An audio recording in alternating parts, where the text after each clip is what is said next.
Namaste. Welcome to the beginning of another live Sangha. I'm grateful to be here.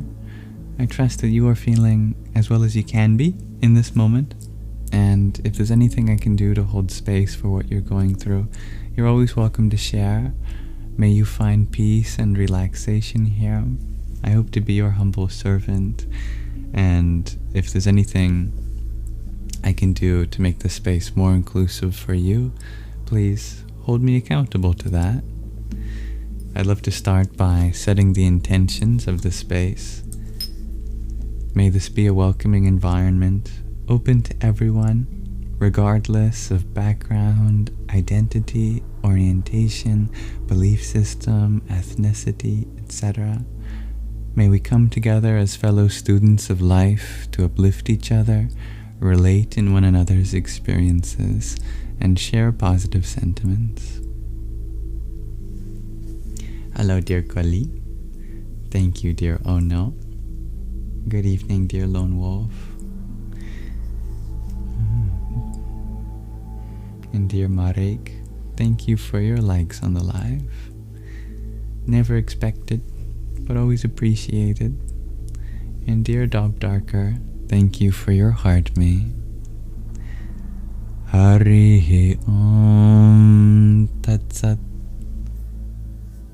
And dear Lone Wolf, thank you for your quintet of tiny tinies. Thank you, dear Trevor. And oh no, for your likes too. Welcome, Mr. T. Thank you, dear Laurie, for your finger heart and rose. Radhe, Radhe. Hare Krishna, dear Nanda. You just got done doing Vishnu Puja. How lovely. Hello, dear Kimmy. Did you know that puja is something like a Sanskrit acronym? You can break puja into pushpam, meaning flowers, and jalam, meaning water. And that's what you offer during puja, flowers and water. Thank you, Koli, for another heart me. Jaya Sita Ram. Dear Trevor, thank you for your heart me too. Om Namah Shivaya. Welcome, dear Kimmy. Nice to see you again, dear Laurie. Hello, Maya. Thank you for sharing the live, Chris. Welcome, everyone. We are starting off our Sangha today with a beautiful assortment of guests already. Thank you for being here. We're going to start off, as always, with Shravana, dedicated to listening.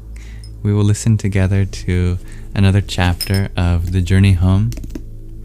Then we shall do some manana, dedicated to Q&A, interaction, and we'll have a question of the day about Bhakti, loving devotion.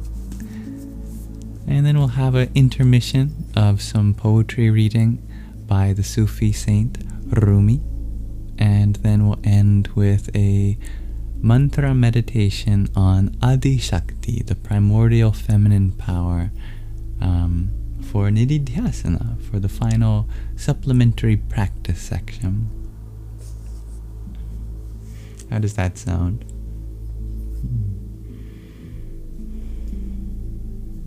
Thank you, dear Marix. I pray for all your tension to go away.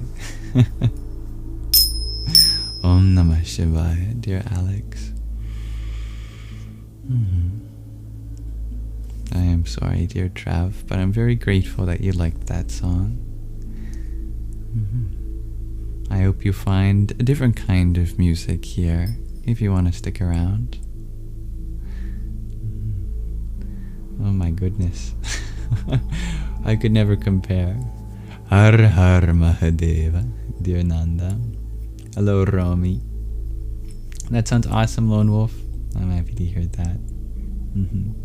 That's funny, dear Lotus. I don't think I know who that is. Let me do a search.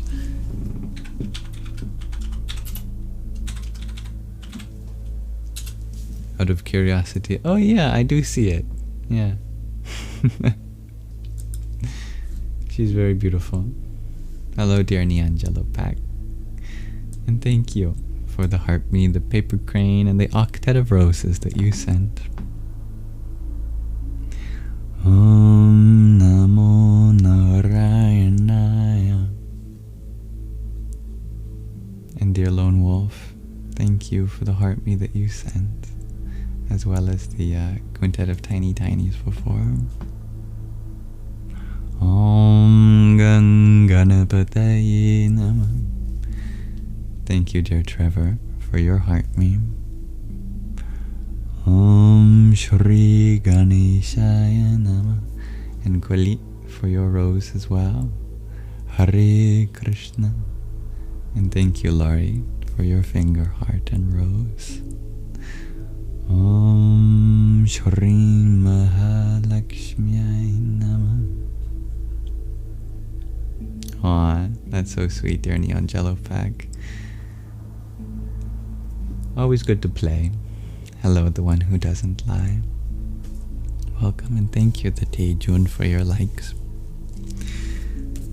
Now, I would love to read the next chapter with you of The Journey Home, and I will do my best to narrate this in a smooth and entertaining way. And then afterwards, my attention shall return to the comment section wholeheartedly. I'll put the book cover up in case anyone's wondering what we're reading. And hello, Mr. No One.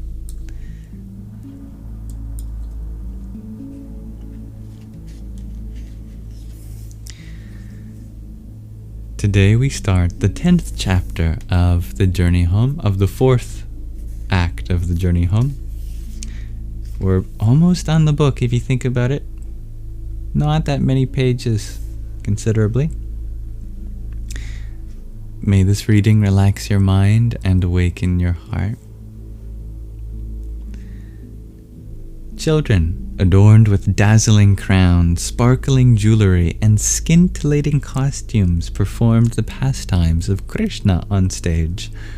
Trained in the minute details of drama, they sang, danced, and acted for an audience of over 100 enchanted locals who sat in a garden. Such theatre was performed simultaneously all around Vrindavan, and Asim and I would sometimes attend. On this particular day, Krishna and his cowherd friends pretended to be tax collectors and blocked the path of Radha and her cowherd girls, who carried clay pots of butter on their heads. Asim translated the local Hindi for me. The sweet little boy playing Krishna said to Radha, "Before you can pass, you must pay taxes for the beauty, charm, and sweet love that you possess. The tax will be the pots of butter on your heads." The beautiful child playing Radha's friend, Lalita, replied, "Why should we pay taxes to you? My Radha is the queen of Vrindavan. You should pay taxes to her for all the grass your cows eat every day." Through playful dialogue filled with humor, joy, and spiritual emotion, the players captivated our hearts, their classic stories enhanced by song and dance. In every encounter, Shri Radha's love won over playful Krishna. I had learned in the course of my travels how the essence of yoga meant simply to be absorbed in the Supreme. It struck me how many ways there were to be absorbed. Dawn cast its first light on a spacious courtyard behind a medieval sandstone temple. A brick wall 10 feet high and covered with leafy, flowering vines that hosted droning bees bordered the yard. Birds hidden in tree branches began their chorus to welcome the rising sun. The enclosure was a sanctuary where devotees prayed quietly. Previously, Krishna Das Babaji had explained to me that in the center of the courtyard was the Samadhi, or tomb, of a renowned saint named Rupa Goswami. He and his elder brothers, Sanatan, had at one time ruled Bengal under the king as prime ministers. These young aristocrats, there's the R, were handsome, scholarly, and owned palaces of fabulous wealth. Although charitable in every way and loved by all, they longed to give society the greatest of gifts, the love of God. With this conviction, they gave away all they had in charity and moved to Vrindavan, where they slept under the forest trees. Under the inspiration of Lord Chaitanya, the brothers composed vast literatures to illuminate the world with the inner secrets of spiritual love, while they personally exemplified those teachings. For almost 5 centuries, they had inspired countless followers. I had become so attracted by Rupa and Sanatan's devotion, I couldn't know enough about them, or I couldn't hear enough about them. I knelt down before Rupa Goswami's tomb and prayed silently. Above the earth where the saint's body was enshrined was a small square room made of sandstone that had a domed roof and was crowned with a spire. In my readings from religious books of various faiths, I had learned of how a saint's presence is especially powerful at their tomb, but nothing could have prepared me for what was about to unfold that day. I suddenly experienced an invisible energy, mystical, yet very real, that poured out from the Samadhi. It was as if a spirit that possessed limitless grace were embracing me and filling me with love. I felt weightless, beyond the body and mind. My limbs shivered and my skin tingled as waves of gratitude thrilled my heart. Looking down at the dusty ground, I felt so small and unworthy of such an intimate experience. Was this another glimpse into the divine love that I yearned for, spurring me on to crave for more? I felt it was. My Lord was nudging me onto yet another step forward toward my destiny. I suddenly knew, with certainty, that Bhakti was the path I would give my life to, and that Krishna's name would, in time, reveal his love to me. All the reservations that had prevented me from committing my whole heart to this path were now gone. But I understood that I would have to follow sincerely under the shelter of an authentic teacher or guru to whom I believed Krishna would bring me. Bhakti, the path of devotion. My path had been revealed. Finally, I accepted. I had now been in India for 1 year. I continued to learn the lesson that along with everything wonderful came an equal number of challenges. Months before, I had dutifully trudged to the immigration office in nearby Mathura to apply for a visa extension. The agent sent my application on to New Delhi, assuring me that in the meantime, the receipt of my application would serve as my legal visa until the official reply. The autumn was giving way to winter, and there was still no reply. At least that's what I thought. Unbeknownst to me, a letter had been delivered to an ashram where the recipient lost it and never informed me. The letter, it turns out, had stated that I must report immediately to the office in Mathura. Unaware of any of this, I failed to report. Time passed. As a result, the immigration agent in charge of my case was outraged, feeling that I had defied his authority. I, in the meantime, went about my life unaware that anything was wrong. One day, a temple priest hurried out to the street where I stood. His face was solemn. "A government agent is hunting you down," he said. "He believes you defied him." "What are you talking about?" I blurted, bewildered. What could I have done to warrant such attention? "In the morning, he came here, searching for you. He screamed like a mad dog, threatening that when he found you, he would severely punish you. The priest's face twisted in disgust as he lowered his voice. I know this man. He is cruel and corrupt. We fear him more than the local criminals, for he has the power to do anything. What should I do? I inquired. My heart was pounding. Be careful. Everywhere I went, people told me that an agent had been there searching for me. Dozens of Rajabasis and Sadhus prayed for my protection.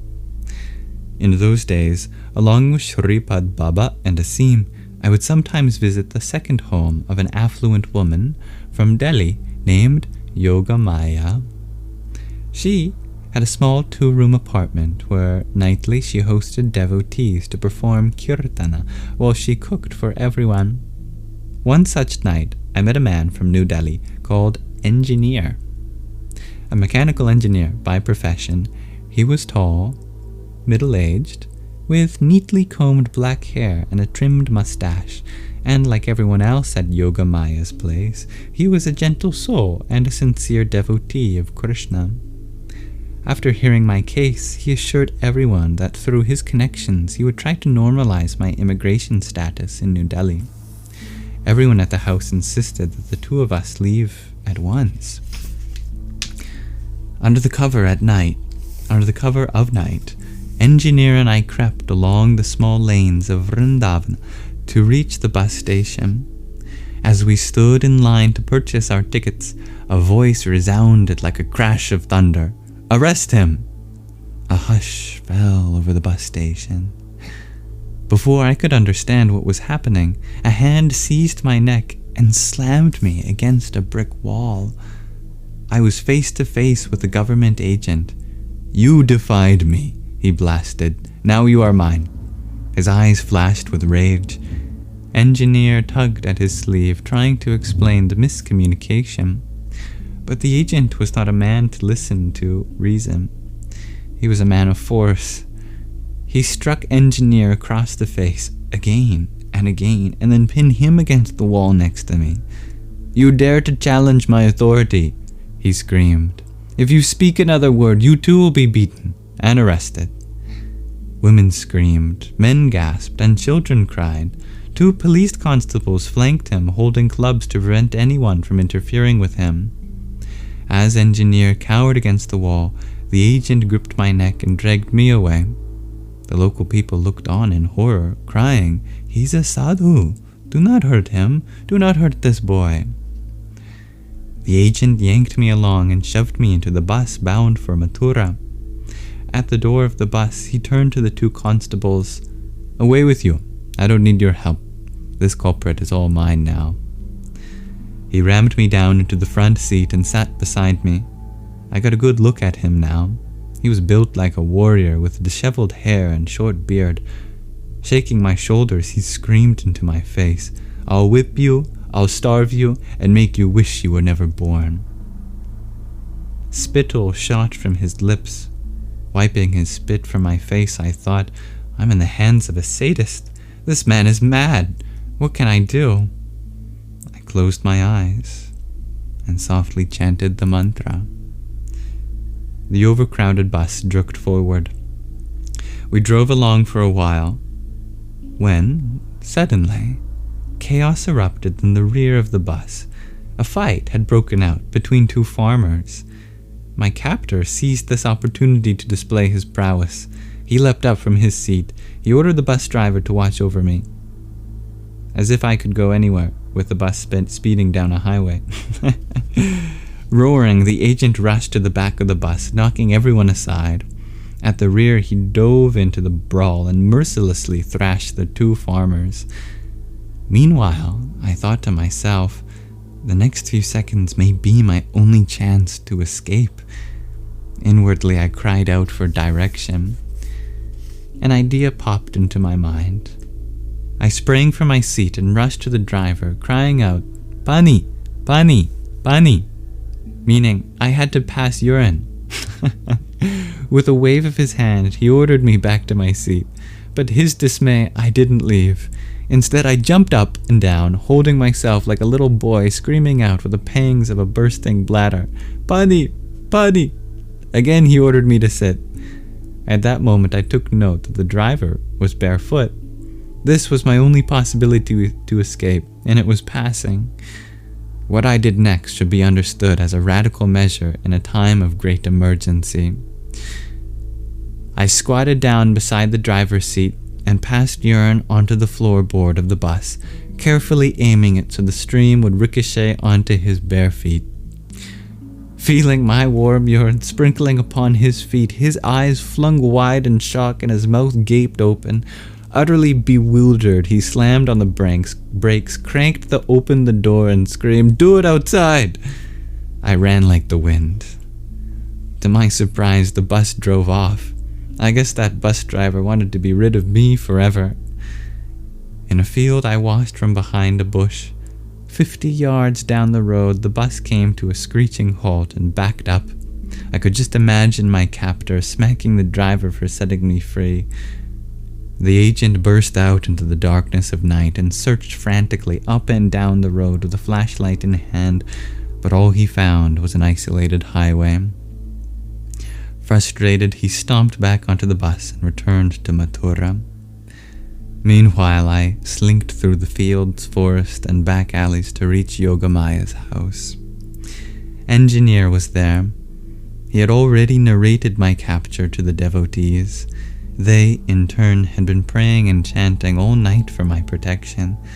They did not know what else to do. When I entered the doorway, everyone leaped up to greet me. "How did you escape?" they asked in unison. "By Krishna's mercy." I was ashamed to describe my unconventional methods. Later, other passengers who were on the bus related to me the events that followed my escape. As the agent had blazed with rage, an old widow ridiculed him. "You boast to be such a big tough man, ha ha ha, but now you've been defeated by that skinny little sadhu." Everyone in the bus roared with laughter. Utterly humiliated, he publicly declared to avenge the wrong I did to him. From that night on, he dedicated his time to hunting down his prey. Me. The Vrajabasis gave him wrong leads. Meanwhile, I learned every back alley in Vrindavan, daring not to step on a main road. I lived like a fugitive with an obsessed agent of the law hot on my trail. One morning, at 4:30, as I prayed in the Radha Raman temple, I presented my case before Krishna. If I try to leave India with an invalid visa, I will never be allowed to return. If I stay, it's only a matter of time before I'm apprehended and then deported from Vrindavan forever. Please do to me whatever you wish. In the darkness of early morning, I left the temple and paced along a narrow lane. Suddenly an eerie howl rang out in the dark. I hesitated in my step, horror struck, and the fangs of a beast plunged into my right leg. Gripped by formidable jaws, I was dragged to the ground. Then it was over. I looked back and saw only darkness. The creature had disappeared into the night just as quickly as it has appeared. My leg burning with pain, I limped forward in the shadows, lost my balance, and stumbled into a canal where I lay in thick black sewage. I hauled my body up out of that mess and hobbled on to the Radha Vallabha temple, where I was warmly greeted by the chief priest and his son Radhesh Lal Goswami. They arranged for me to bathe. In their affectionate company, the pain in my leg began to seem irrelevant. Later that morning, as I sat with Ghanashyam and 2 other sadhus in his temple, Ghanashyam noticed my bleeding leg. Startled, that lovable old man raised his eyebrows and asked in a high pitch, "Krishna Das, what happened to you?" I explained. They shook their heads in grief. An elderly sadhu gasped, "Any mad dog that bites like that has rabies. You must immediately take treatment." Dejected, I replied, "Better that I die in Vrindavan than get sent away." Their bodies swayed restlessly, and they looked to me like beggars pleading for food. "Rabies makes you raving mad. We insist you must take proper treatment." The free medical stall was a wooden shack right on the main road. With the agent hunting for me, it was especially dangerous for me to be there, but I took my chances anyhow. Dozens of poverty-stricken people stood in line. Flies swarmed, buzzing and biting. The doctor had a terribly limited supply of medicine. I carefully observed as he gave a diseased person an injection, swished the needle in a cup of alcohol, and then used it for the next person, and the next person, and the next. Then came my turn. The doctor analyzed my wound and frowned in dismay. He exclaimed, "You must have rabies. Can you identify the animal that bit you?" "Doctor, it disappeared in the night," I answered. "I don't know what it was." He made me lie on my back on a bare wooden table. Scrambling through a metal box, he lifted out a huge needle. It was tarnished and bent. Before my eyes, he sharpened it with a file. Slowly, he drew the serum into the syringe. "Forgive me, but I must inject you in the stomach.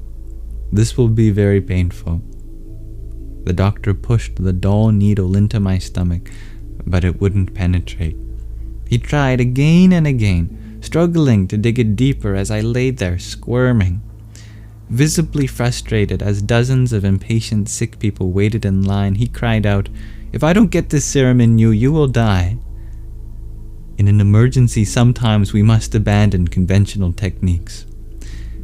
In a passion, he thrust that needle down into my stomach with great force, and my entire body bounced from the table. It was excruciating. Finally, the needle penetrated. I felt like it was ripping me in two. The doctor slowly pushed the serum through the muscles and into my bloodstream. My stomach swelled in agony. I was desperate to get out of that place and never come back. As I staggered away, he announced, "You must return for the next 13 days to receive these injections."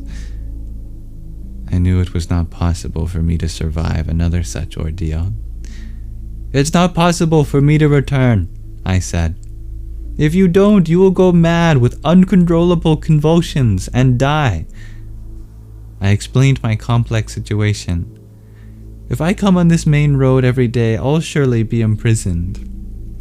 As we spoke, he grew affectionate and assured me, "I am a government doctor. I will write a letter with a government stamp. You take it to Delhi, and they must give you a valid visa." The next day, my stomach was bruised with purple and green swelling. There would be no reprieve, however. The same painful ordeal had to be repeated for another 13 days, no matter what. The poor doctor was earnestly trying to do as best he could with what he had. He promised to have a better needle when I returned. As he'd instructed, I boarded a third-class train to New Delhi. When I reached the home minister's office, I was given over to a high-ranking official, as mine was a special case. The official gravely read the doctor's note, which stated that I had rabies and would die without proper treatment. The doctor went on to request urgently that I be granted a valid visa so that he might continue my treatment. Done reading, the immigration official looked sternly into my eyes. Then he spoke. "I will not be able to sleep at night if I know that I am the cause of your death." He called for my files to be brought in, and with great care regularized my immigration status. "Now you are completely legal. There is no longer any problem." With these words, he stamped my passport with a fresh visa. I returned to Vrindavan, feeling that I had passed through another necessary purification to prepare me for my destiny. I was not to be bothered by the government agent again, as he was now under the investigation and soon to be fired for abuse of power. I was free to stay in this place I loved and had an overpowering sensation that something wonderful would soon unfold for me here.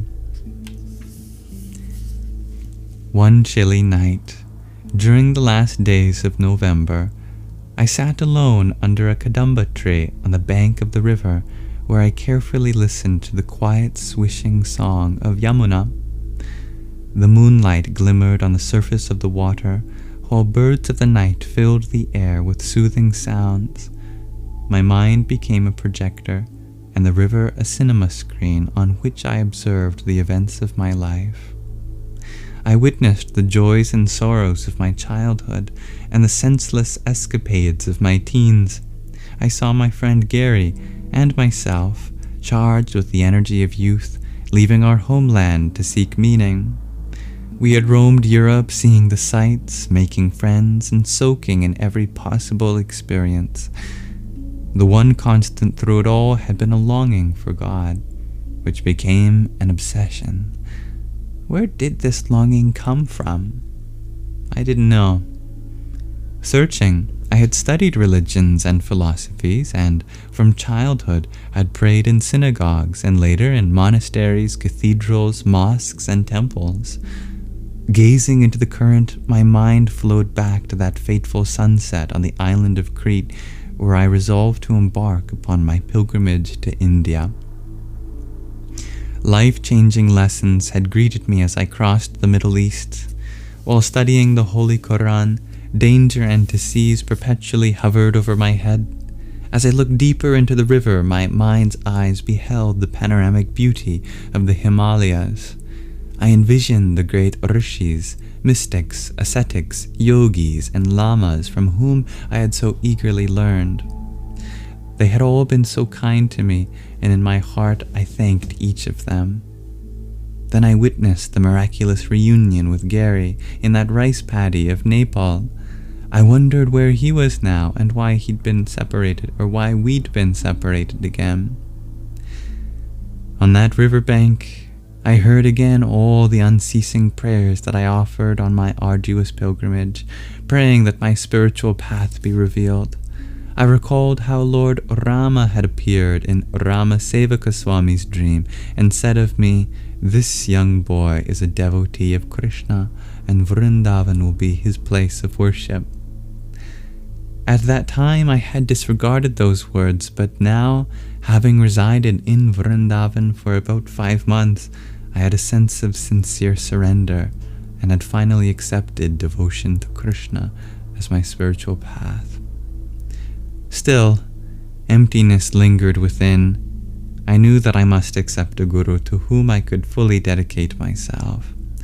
This necessity was emphasized by both tradition and by the words of scripture. To harmonize one's life in the service of a guru's teaching was the path that enlightened souls had followed since time immemorial. Gazing into Yamuna's dark current, I prayed for direction. It was now late at night. With these thoughts in my mind, I lay down to sleep on the riverbank, only to be haunted by a strange dream. I found myself in a comfortable house in America, surrounded by people chattering on about frivolous topics while a television droned in the background. I awoke with a start. "Why did I leave Vrindavan?" I shouted. Confused, I rolled about on the riverbank, sobbing into the darkness. Why did I leave Vrindavan? Why did I leave Vrindavan? Gradually, I recognized the Yamuna flowing by and the nearby kadamba tree. I am in Vrindavan. I was exulted. I am still in Vrindavan, I said out loud. I pressed myself to the cold earth beneath me, feeling that I never wanted to leave. After regaining my composure, I reflected, this cold, dusty riverbank in Vrindavan is many times more precious to me than a palatial mansion in the country of my birth. Later in the morning, as I walked along a narrow lane, I stepped around a cow stretched out lazily in my path. When I looked up, I saw a Western monk dressed in saffron robes eagerly approaching and waving his arms as he called out, Richard! Richard! It seemed I knew this person. As he drew nearer, I saw that he was a devotee I had met 9 months earlier at the Hare Krishna festival in Bombay. I had never seen one of these Western-born disciples of Srila Prabhupada in Vrindavan. I was delighted. "Srila Prabhupada is coming tomorrow," he exclaimed. The sun was about to set.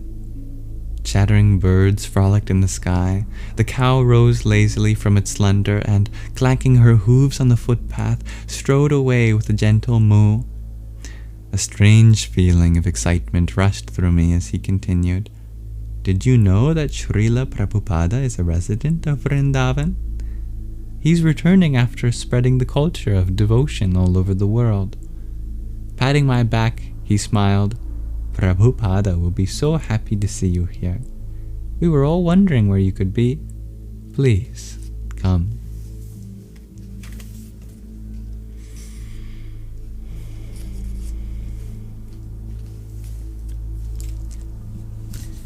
Thank you very much for listening. That concludes the end of the 10th chapter of the 4th act of the journey home. I am always delighted to have an opportunity to read, so thank you for that again. If that sparked any insights, you are always welcome to share them. That was quite an eventful chapter. I suppose they all are.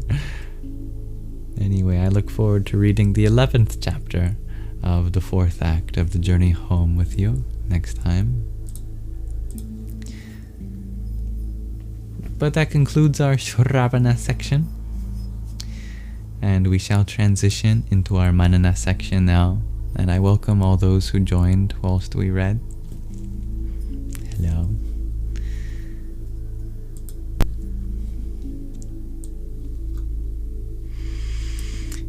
We can explore whatever is in our hearts and minds now.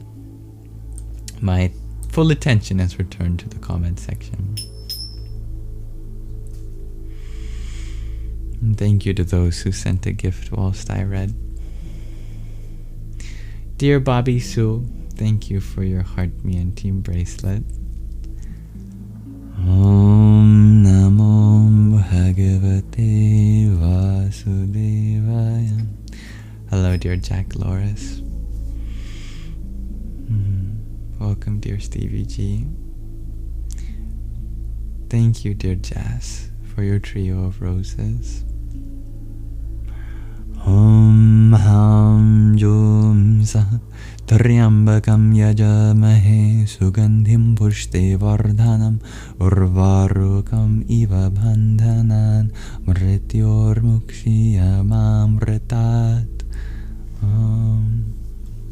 Hello, dear G. Thank you, I am Princess Mom, for your marvelous confetti. Om Narayanaya Vidmahe Vasudevaya Dhimahi Tanno Vishnu Prachodayat. And Magdalene Priya is here. It is going to be Navratri soon, dear Nanda. Jai Ma. Hello, dear Elsat. Thank you, Anna Poles, for your trio of roses. Om Dum Durgaya Namah. Dear Free Soul, thank you for your Heart Me and quintet of roses. Om Kring Kalikaye Namah. And Safis, thank you for your pair of jester cats. That's so adorable. That's how I feel on the inside. I do have a pair of jester cats, Sandy and Shadow. Om Marjaraya Namah. Salutation to the cat.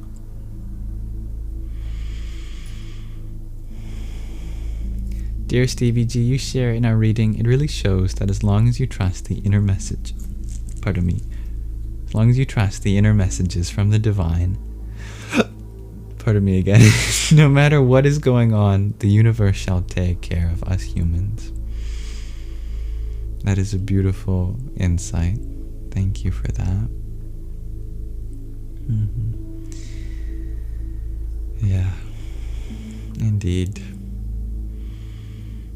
The hiccups got me. Thank you, dear Sarah, for your rose. Om Bhurmbhuvaswa Tatsaviturvareniham Bhargo Devasya Dhimahi Dhiyo Yona Prachodayat. Welcome, dear Christine. How are you at this moment? I love to know what kind of feelings to hold space for. If you want to share, you are always welcome to be a silent viewer. Hello to all my silent viewers too. And thank you, dear Chrissy, for liking the live. Never expected, but I know they help boost the live to a wider audience. If you feel like there's something that others could benefit from here, you are in peace, shares Elsa. Om Shanti Shanti Shanti. That reminds me to do the Shanti invocation. I need to remember to do that more consistently, as I often remember further into the live. Something I like to do at the beginning of the Sangha, but better late than never. Taken from the Taittiriya and Katha Upanishad. Goes like this. Om Sahana Vavatu Sahanao Bhunaktu Sahaviryam Karva Vahai Tejasvinavadhitamastu Ma Vidvishavahai. Om Shanti Shanti Shanti. Om. May the Divine nourish us both together. May the Divine protect us both together. May our studies be vigorous and effective, and may we not mutually dispute or hate any. May there be peace in us. May there be peace in our environment, and may there be peace in the forces that act on us.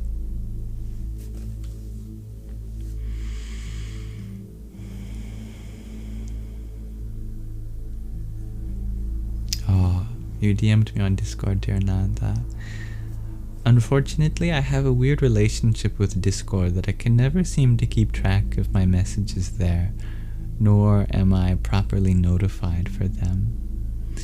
If you could message me on another platform, if any of the following work for you: Instagram, Telegram, WhatsApp, or even email, I am much more likely to see those messages. I do apologize for not seeing your message there. I will look if I remember.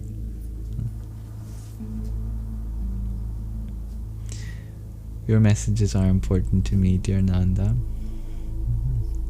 Dear Marcy, you share, we had a new Sangi ask, what's the stick up my armpit? And to be honest, you're curious too.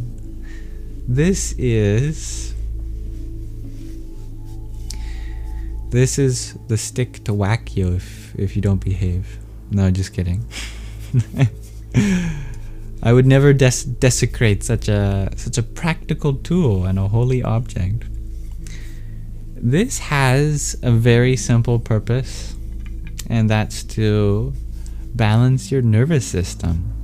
Interestingly enough, when you go to sleep at night, the body actually lateralizes its nervous system. If you sleep on your right side, your left side becomes active. And if you sleep on your left side, your right side becomes active.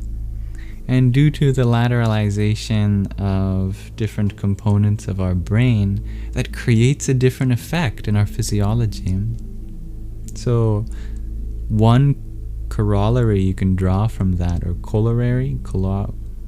one implication you can draw from that is that what side you sleep on at night can affect the quality of your sleep. But yogis also take advantage of that during the day.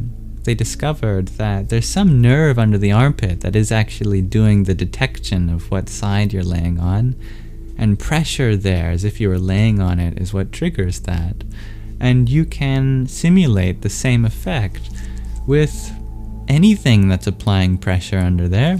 You can take your hand like this, put it underneath, for example, and you can do it at both sides at the same time, or just one side, depending on if you want to activate your sympathetic or parasympathetic nervous system.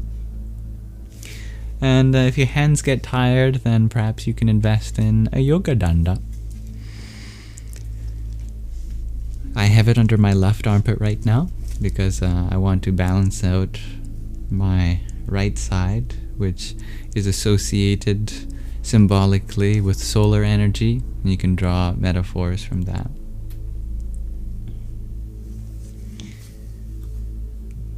Today I am feeling at peace, dear Kimmy. Yeah, excited for more sun, very inspired, and feeling more connected with our ancestors. Thank you, dear Safis, for your rose tone. Radhe Krishna. How are you feeling, dear Kimmy? Hello, dear Vantessa. You're feeling a little disappointed at the moment as you spent a few weeks working on a reportage that got rejected today. Oh, I know how that feels. Don't reject yourself, even if you get rejected by others. Do you like the reportage that you worked on? If that means something to you, the energy that you put into that, that's what the universe is truly sensitive to. Are you proud of that? I hope you are. Thank you for understanding, dear Nanda. Hello, dear Moonflower Muse.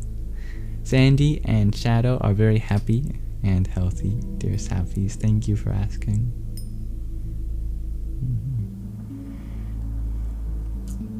And what is this called? Asks Ono me again. This is a yoga danda, or yoga danda. Y-O-G-A space D-A-N-D-A. But the N and D in the middle of danda are retroflex. Curl your tongue back if you want to pronounce it in Sanskrit, danda. Or you put a dot under it if you wanted to transliterate it in the International Alphabet of Sanskrit Transliteration.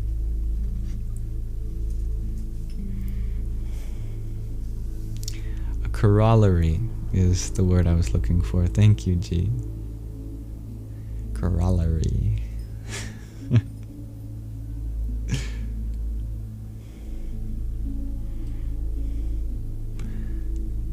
Nanda, you find that interesting, as whenever you're stressed, you automatically put your hand under your right armpit. I love moments like that, where you'll be reading some ancient scripture or hearing about some ritual or ceremony performed by our ancestors, and then you have to do a double take with your own path, because it's like, wait a second, I already do that, but no one taught me. It's just so natural. You're so intuitive, or maybe it's knowledge stemming from past lives.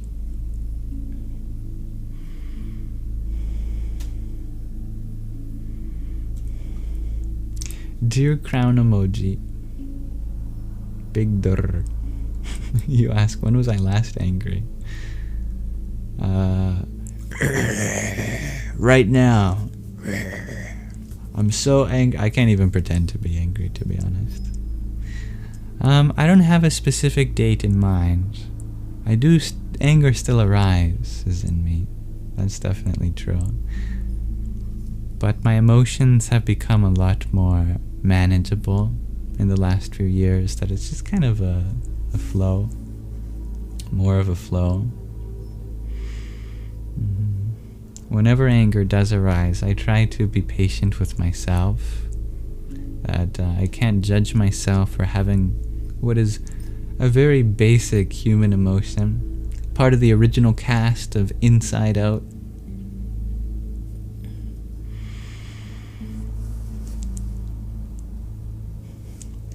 Usually anger arises out of fear, and so if you can travel back inward, the anger wants you to go outward to express something, but if you follow that direction inward instead of outward, it can lead you to a fear that you can address.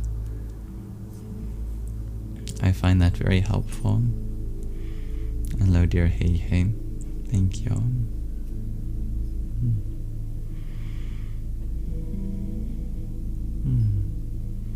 You're very welcome, dear Vantessa. Fantastic.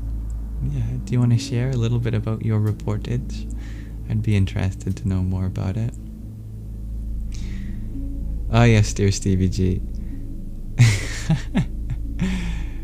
We had a wonderful phone call last night, and you brought up a topic that I think was really fascinating, and one that I resonated with. I feel like the whole Sangha could benefit from. Yeah, I don't know if I'll be able to recount the whole anime as you described it. About portals opening up and people getting levels of special abilities. But I really liked the essential aspect that if you realize at some level this universe is like a sandbox or a playground or a video game, then you can use that analogy to draw parallels with like entering creative mode in Minecraft or God mode in other video games, or installing mods like in Sims or using cheat engine. Or the yogis that have come before us have figured out the cheat engine of the universe's programming and are able to modify the existence around us and within us to create new things. And I love that idea. I love the feeling that it brings you. I think all of us have at least one memory where we discovered some cheat in a video game, and then we were able to use that and feel like we had finally broken out of the system. That's a very gratifying feeling. But with great power comes great responsibility. Creative mode eventually gets kind of boring. Using cheats eventually gets a little bit unfulfilling, unrewarding. Entering God mode is only gratifying for so long, and then we go back into playing the game how it was intended and discover that that was the real satisfaction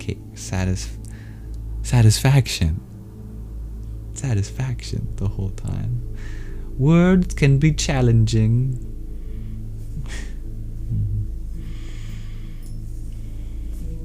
I like a good balance, you know? Like in Minecraft, instead of playing creative mode all the time or just the vanilla survival, I like a few mods to spice it up. Mod pack is nice. And you can consider yantras to be like mods. This is a little modification to enhance your experience of life. Manifestation is another one. Law of attraction, conscious creation, setting intentions, prayer. These are big ones.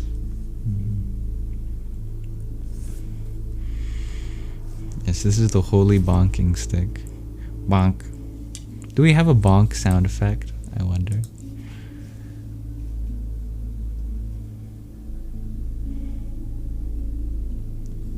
Where you have, what is this? That was very delayed. That's if you are a bobblehead.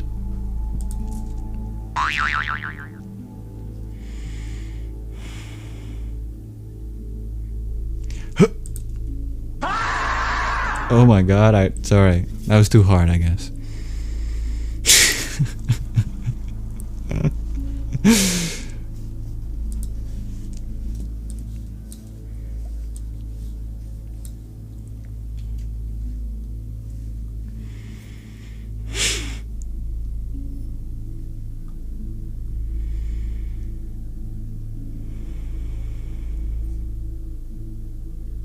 If there are any more aspects of that you wanted to add, please feel free to share, dear Stevie G.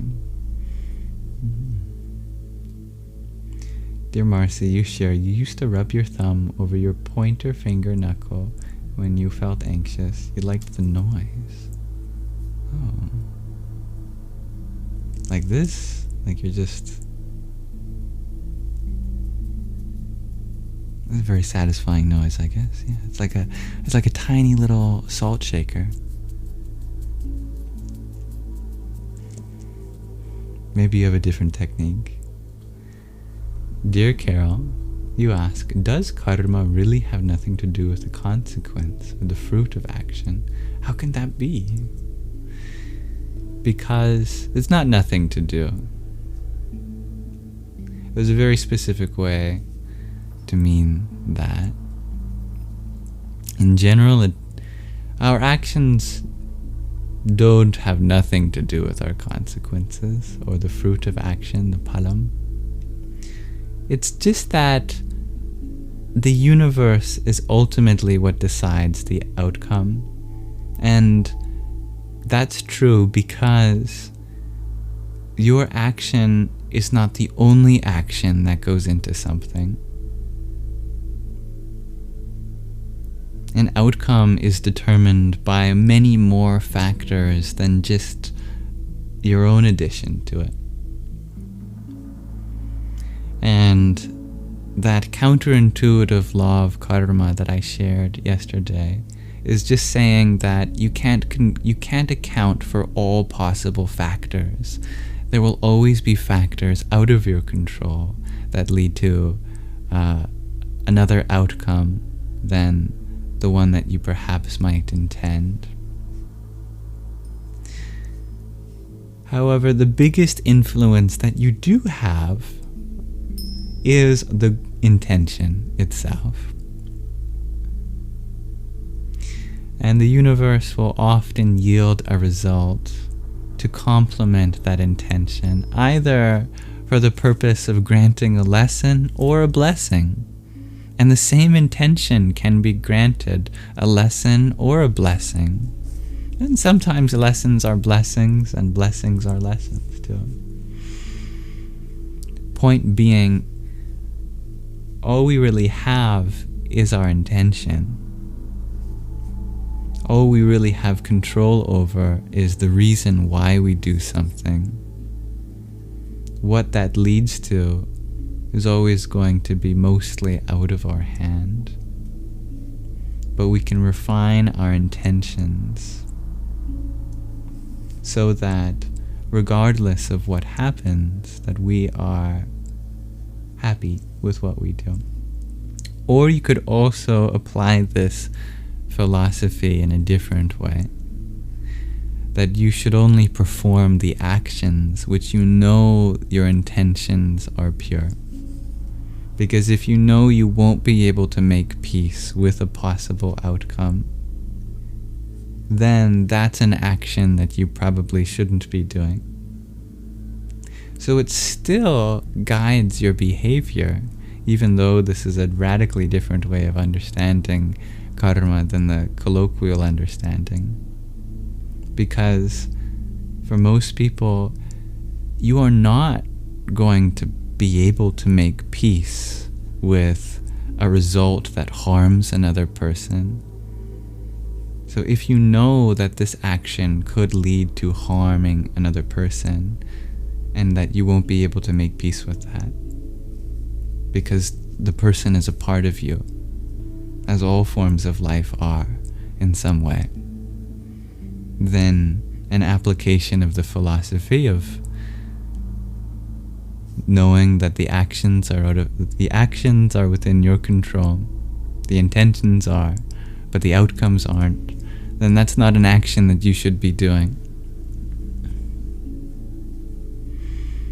In other words, a grand way of rephrasing the law of karma in its original intent, but kind of mirroring the modern understanding, is that all actions have consequences, and some of those consequences are not going to be the ones you intend. So, make your intention one. If you are going to perform a karma, make peace with all outcomes in your intention, or don't perform the actions that you can't make peace with the possible outcomes. Does that make sense? That's the bridge between the colloquial understanding and the more ancient understanding. Thank you, dear Tattvamasi, for your quintet of roses. Om Kali Mahakali Kalike Parameshwari Sarvananda Kare Devi Narayani Namostute. That makes sense? Oh, good. Thank you, dear Talita, for the heart me you sent. Om Bharam Bhairvaya Namo Namah. And we should never forget or let go of our childlike imagination and logic. Both are important. I like that, Stevie G. Very true. Let me scroll back up.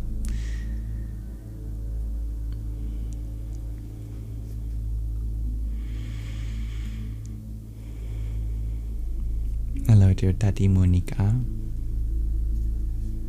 The variety of experience here has surprised you lately. Oh, I hope that's a good thing. I do like to spice things up.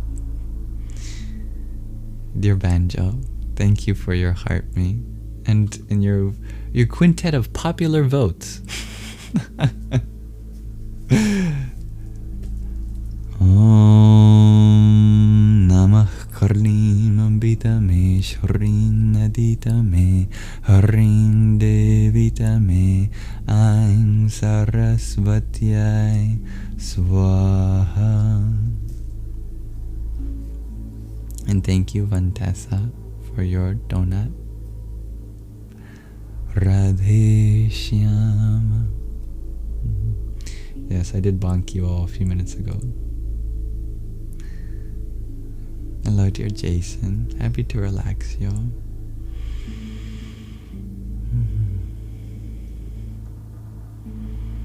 I'm glad you like mantras, dear Draken's Breath. Yeah, I did share some in honor of those gifters. I'm always happy to do more, however. Thank you, dear Katie. I love my Rudraksha seeds. We should have balance, your Stevie G, and live consciously and childlike, imaginative. I like your question, Isabella. Why are molecules? Why are us? Yes, the ultimate question of existence. Why?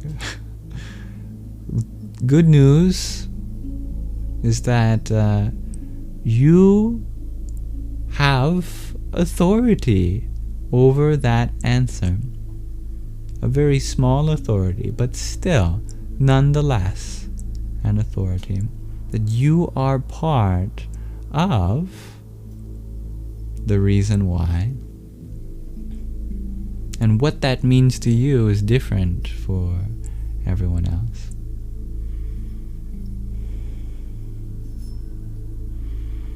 Hello, dear Heliosphere. Thank you, dear Andres, for sending a big hug full of positive energies and good vibrations. Much love and hello. All the same back to you, my friend.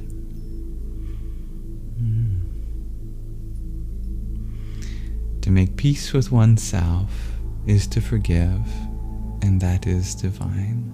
I love that, Mr. No One. Hello, dear Debbie.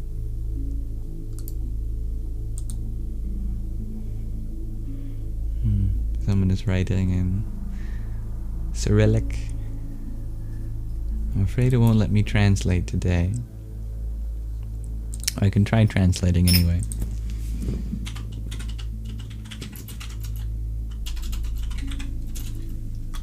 Do a manual translation.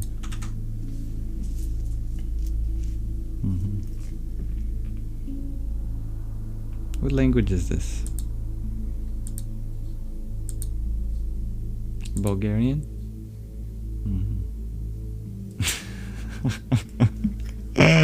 Well, this is a very surprising translation. I was not expecting that. No, please be kind to everyone here, even if they are expressing themselves in an unhelpful way. It is still helpful for us to be kind to others.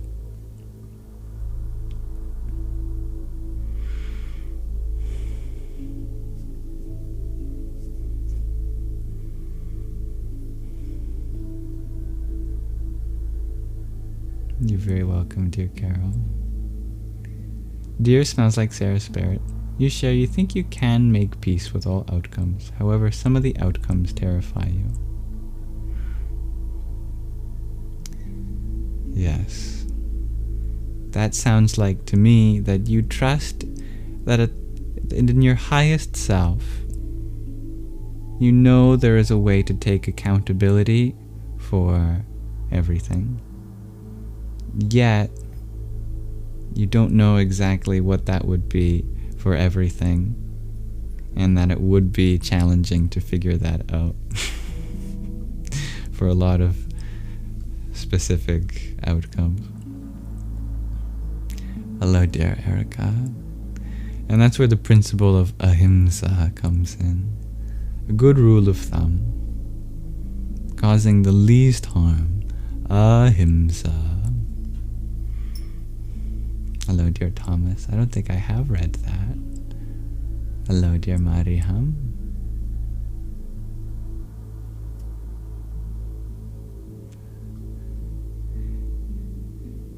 Dear Banjo, you think I would be an Argonian in Oblivion? What do I think? Are you referring to the Elder Scrolls Oblivion? I don't think I've played that game, so I'm not familiar with the races. But let me look up Argonian.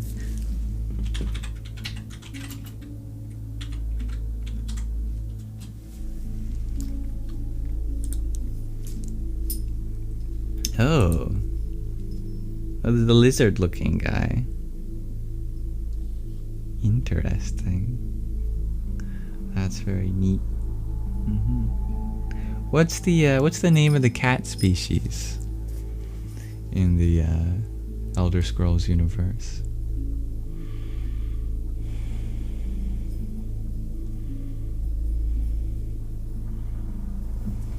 Hello, dear Super P.O.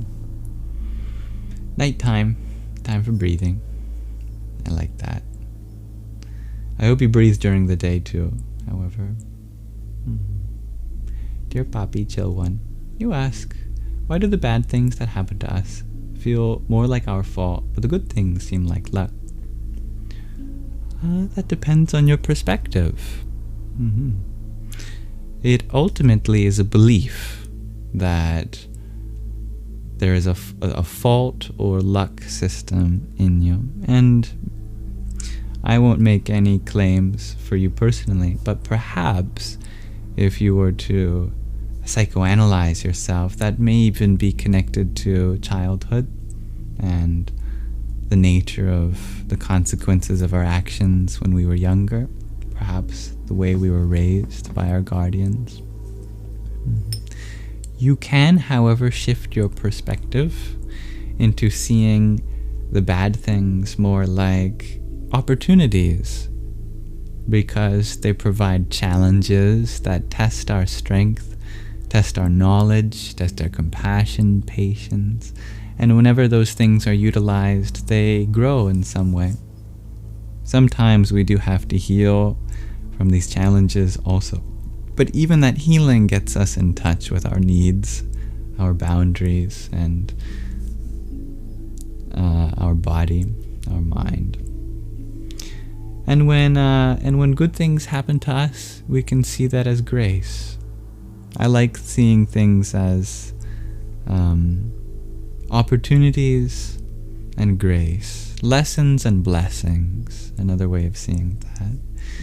There's a lesson here, something for me to grow in, or blessing, something for me to experience joy.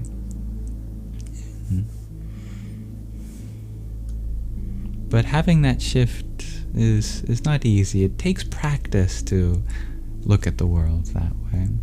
And whatever way we look at the world, that becomes our default mode of thinking over time. But when we have a different, when you have a computer, Microsoft really is pushing their Edge browser. They really want you to use Edge, forcing you to have that as your default browser. But no, you want to use some more fancy browsers like Chrome or Opera. But whatever your default browser is, if you want to use another browser, you have to manually open that one up instead. So as long as our default worldview is one way, but we want to use another one, we have to manually bring that to mind every time a situation arises where it is a question of how we look at things.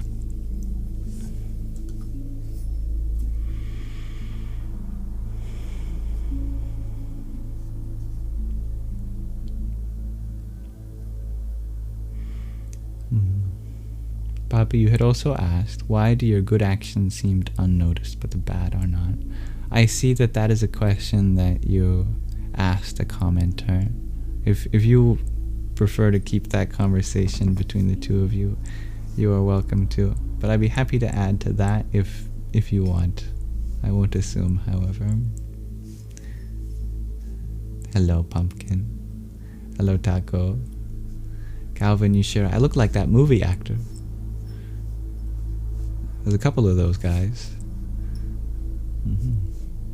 Dear Carol, you ask, what keeps us bound to karma, and what does it mean to be bound to karma? What does that entail? It's very simple. If you are banking on a specific outcome, then you're bound to that action. For example, when you study, while you are studying, are you thinking about what grade you might get on the next test? If so, then you become bound to that action, to studying. Your karma is studying. The phalam, the fruit, is the grade you get. If you are thinking about, I really want a good grade, I don't want a bad grade while you are studying, then you become bound to that action. Meaning, that's what you're going to be thinking of in between your studying session and your tests. And then while you're taking your tests, you're going to be thinking, oh my goodness, did I study hard enough or not? And then after your test, you're going to be worrying about what it is or not. And then when you get your test back, you're either going to lament or you're going to rejoice. That whole sequence of associating with the outcome is the karmic bondage. Now, most people probably don't know what an alternative to that is. You might be thinking, yeah, that's how things work in life, because the default is to be bound by karma. But this, I'm going to rephrase that from the perspective of someone who incurs no karmic bondage. While they're studying, they're thinking, wow, I love this subject. I love how much I'm learning. I'm really being challenged by these new ideas. I think I'm going to look up more about this, even when I get home from the library. I'm just fascinated by this subject. Wow.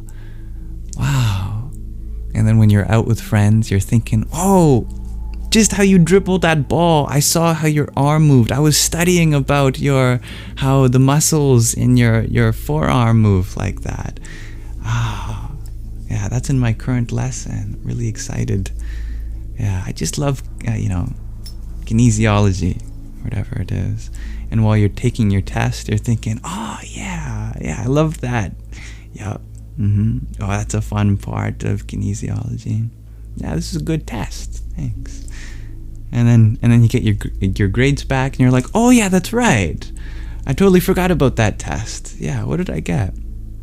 Oh, a bad grade? Oh, well, that's okay. I feel like I did my best. I really enjoyed that lesson anyway. Anyway, moving on. That is what it's like to live without karmic bondage. It's actually the same thing externally. Nothing changes externally. You study for the same amount of time. You still go and hang out with your friends.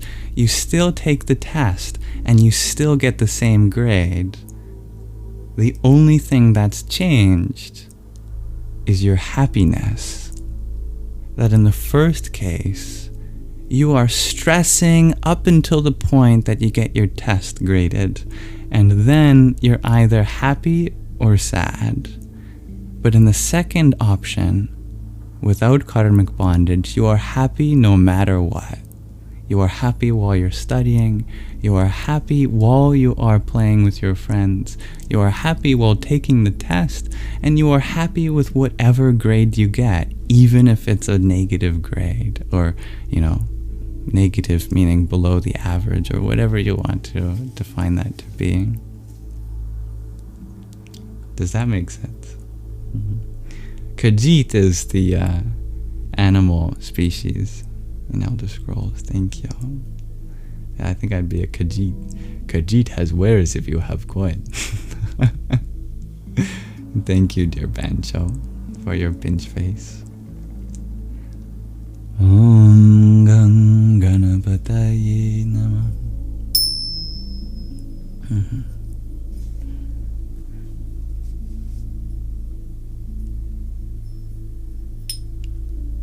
I'm happy that you enjoyed my old videos, dear Carver of Joys.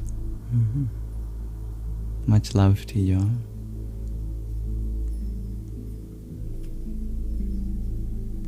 Dear Rhiannon, you ask, what's the cat name of... Oh, I don't know. Yeah. Hello, dear Shelly Belly. You're very welcome, dear puppy. Hello, Strando. Hello, dear Mason. And no, shares Poppy. Okay, thank you for answering my question. Yeah. I will respect your decision.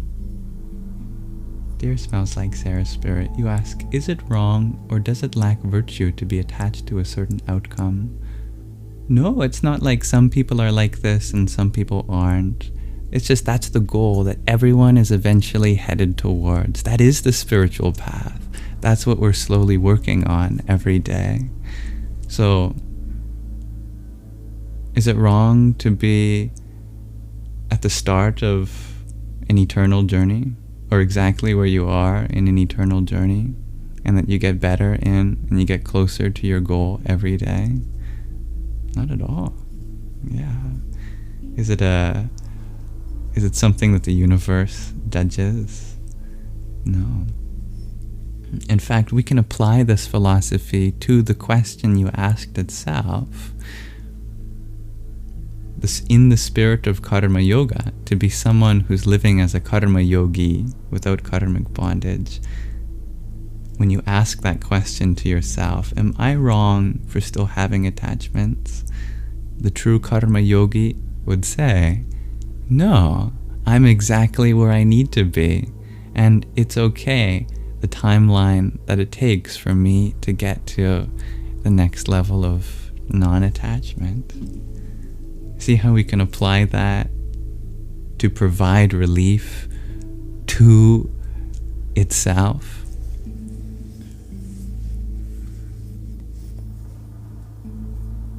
Thank you, dear Lydia, for your trio of roses. Om An Saraswatyai Namah. And dear Mr. Noan, thank you for your flower. Om Namo Bhagavate Dakshinamurtaye Mahyam Medham Prajñam Prayatsha Svaha. Hello, dear Mason T.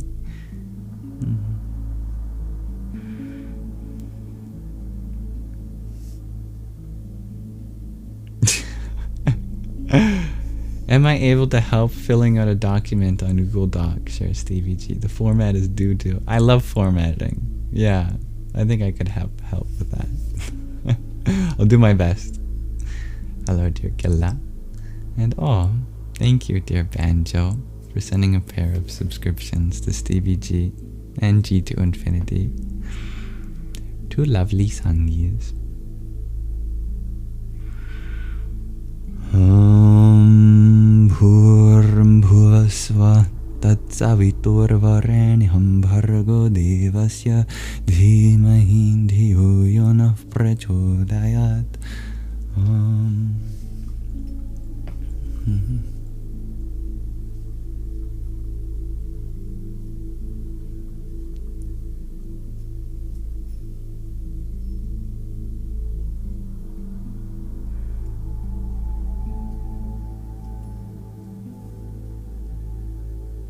I'm happy to hear that.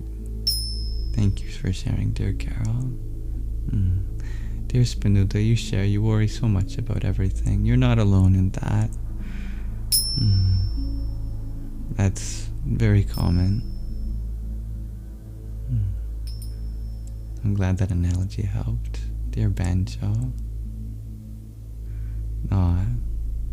You have a very wonderful boyfriend, dear Nikki.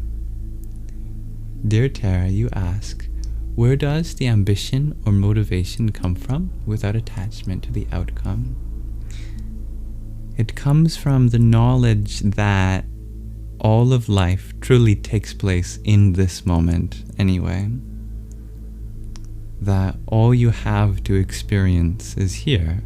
Your whole journey is right here. This means that it benefits you to make the most out of this moment, because otherwise your life is lived in vain. If you were always living for a result in the future, then you'll have lived your whole life without actually living where life takes place, which is in the moment. Knowing that to be true, then this moment becomes the greatest treasure. Then it's no longer about what you have to get in the future. It is about being the fullest human being that you can in this moment. That means that your actions themselves are gifts. The ability to engage with the world at all is the most wonderful thing. The highest thing to attain in life is not anything in return for what you do. It is what you do that is the greatest joy in life. Does that make sense? Thank you, dear Apollo, for your heart meme. Om Kang Jahnavyai Namah. And dear Mr. No One, thank you for your flowers.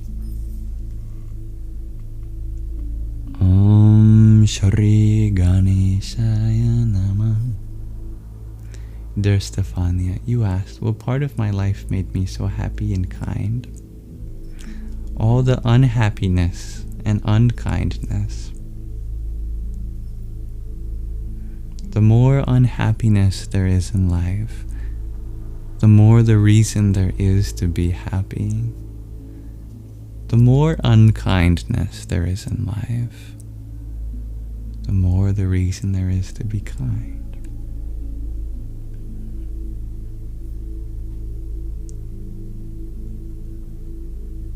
Dear Colorblind, you ask, does being live on TikTok feed your ego? It can, depending on the purpose of going live, for sure. You may be interested to know the Sanskrit root of what gets translated to ego, ahankara. Kara means creator or maker, and aham means I. So ahankara means the I creator or the I maker. As a tool, it's part of the 4 antahkaranas, the 4 inner faculties. Just as we have outer faculties, like our sense of sight, smell, taste, sound, and feeling, you know we have inner senses too. The sense of thought, called the manas, the sense of discrimination, called the buddhi or intellect, the sense of self, called the ahankara, or I maker, and there's also the sense of memory, called the chitta. But what's really beautiful about the sense of self is that that is your agency of creation in the world. Wherever you place your sense of self, creation happens. For a lot of us, our sense of self is in our mind. And because we tend to associate our mind with our sense of self, the idea of feeding one's ego indirectly references the kara, the maker of growth, of creation that happens wherever you place your sense of self. Because if you place your sense of self in your mind, then all of your life's energies will be directed towards adding to your mind in some way. If you place your sense of self, the aham, in the body, then all of life's energies will be directed to adding to your body in some way. If you identify with your senses, then all of your life's energies will be sent to adding to your senses in some way. There's nothing inherently wrong with putting your sense of self in any part of this experience in particular, but it can be limiting because the body and mind are only one part of your experience. There are so many other parts of your experience that deserve that energy too. And interestingly enough, we have this innate desire to be fulfilled by something infinite. Have you ever noticed that nothing finite in this world is ever fulfilling? A finite body and a finite mind, no matter how much we add to these things, they're still unfulfilled, aren't they? No matter how beautiful you make your body, or no matter how healthy you make your body, no matter how peaceful you make your mind, or no matter how smart you make your intellect, or no matter how gratified you make your senses, there's still a lack of something there. Deep down we feel empty at some level. So, what our ancestors, specifically the rishis, the seers of ancient India, realized is that when you place your ahankara not in the body or the mind or anything limited, but you place the ahankara in the unlimited self, the source of existence, the very life essence that sustains all living creatures, and your energies get directed to serving the whole of this experience, then you become satisfied at a very deep level and are ultimately fulfilled. I see myself in all of you, not in the, past tense sense of I used to be you, but in the present tense sense of I feel one in a whole that contains you also, that we are all reflections of each other's light, and being live here allows me to interact with other parts of myself that include you all, and I love you all as part of myself, as part of the universe that we share. Thank you for being you.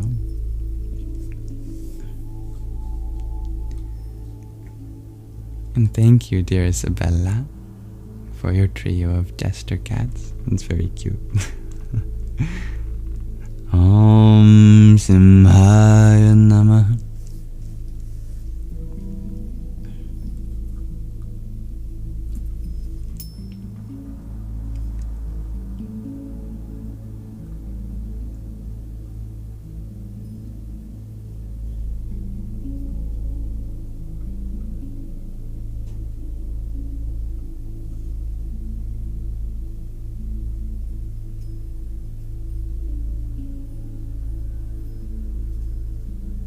Yeah, I can try to help you with that document tonight, dear Stevie G. Dear Spinudha, you ask, what is the key to stop anxiety and stress? The key, ultimately, is to live in the moment. However, to get to that moment does require a lot of little steps that are unique to the individual. And so just saying, live in the moment is probably not going to register as a fully fledged practical idea to immediately stop anxiety and stress. That will require a lot of work, of little additions to your life every day, like remembering to center yourself with your breath whenever you notice your breath gets distracted.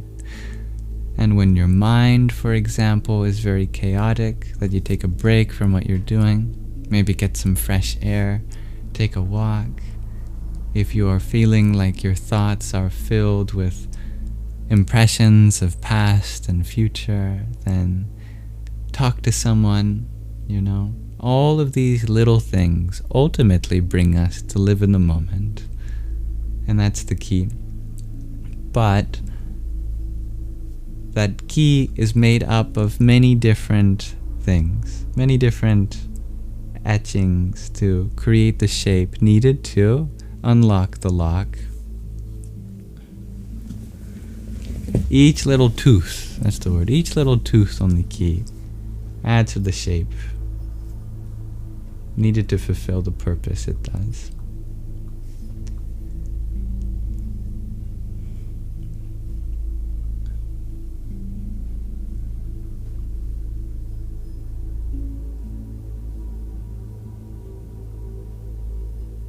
Dear Paulo, you ask for any tips for anger, how to let go of anger.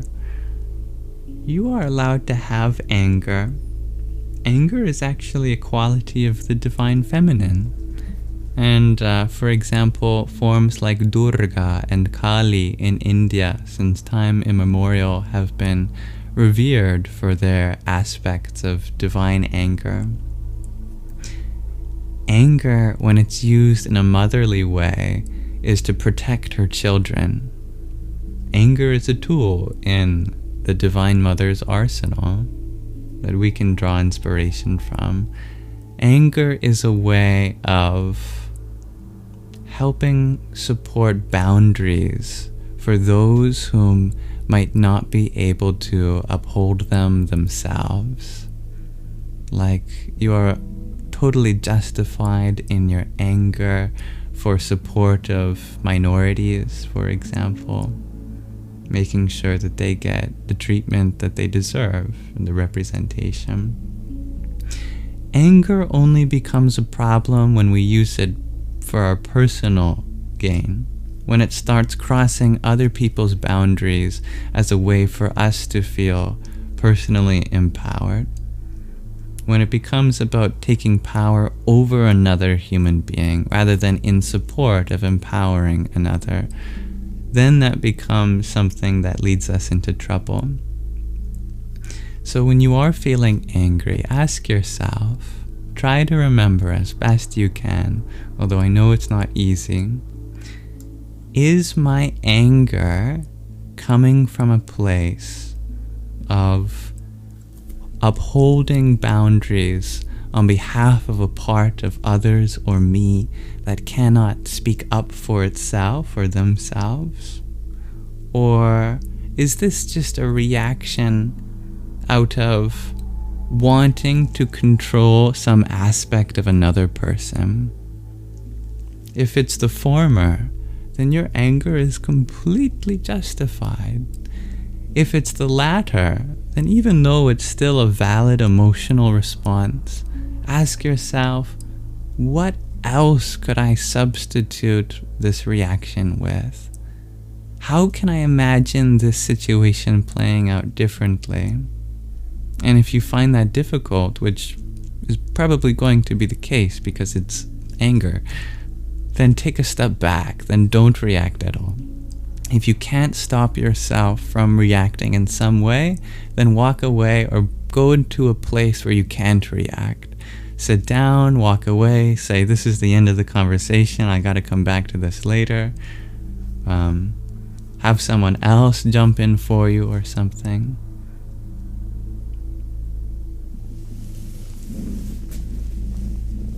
But yeah, it's all about the effect that the emotion has. The emotion is an excellent form of expressing yourself, especially if it's in solidarity for someone who is vulnerable or a part of you that's vulnerable, being taken advantage of. We just have to be careful that it's not used as a tool to cross other people's boundaries in the process.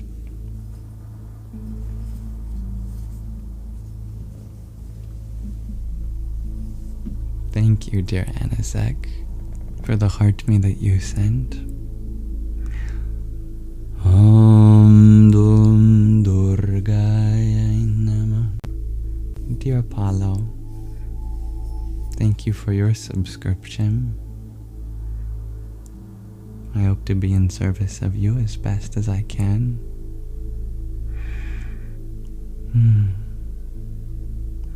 Om Mitraya Namah.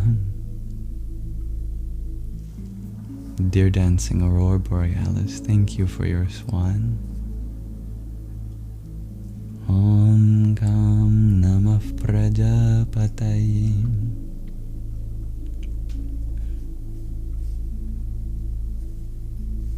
Thank you for everyone's patience as I go through the comments one by one.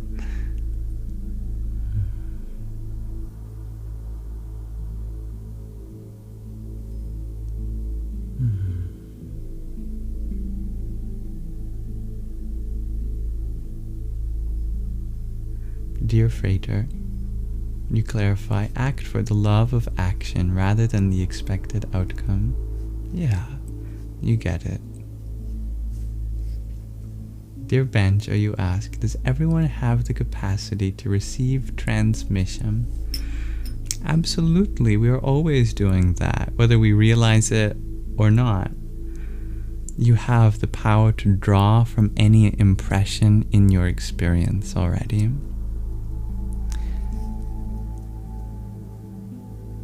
The qualification is merely to have experienced that which you are drawing inspiration from.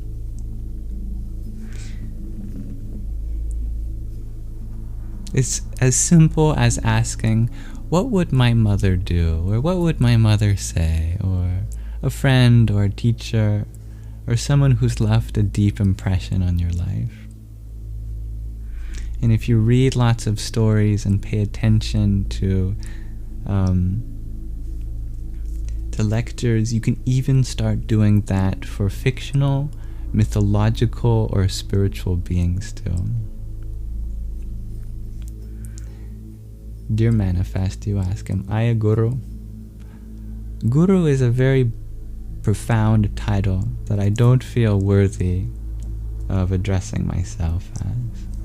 I am barely even a good student. However, of all that I am passionate about in my studies as a student, I wish to share that with you too, and learn from you just the same. Thank you, Dancing Aurora Borealis, for your swan. Om Ravaye Namah.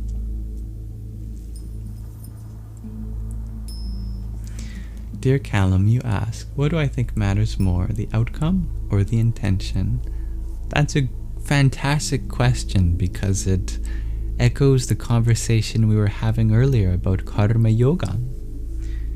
The karma yogis, the yogis of action, teach us to be non-attached to the outcome. Otherwise, we end up being bound by that action.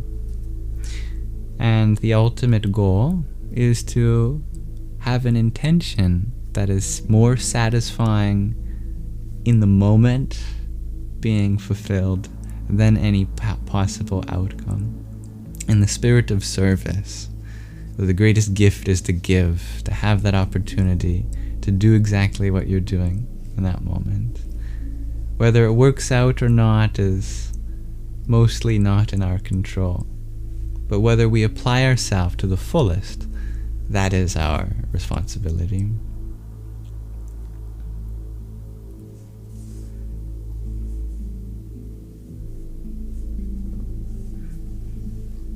I like that super PL. The past is past. The present is the present. The future is always near. Dear Tattvamasi, you share the discriminating mind is no more after unaliving. How to understand tendencies without discrimination. Now that is, at least to me, a dense question. Let me break that down. The discriminating mind is no more after unaliving. Well, the buddhi, the faculty of discrimination, viveka, is part of the subtle body, and that does continue even upon death of the physical body. How to understand tendencies without discrimination.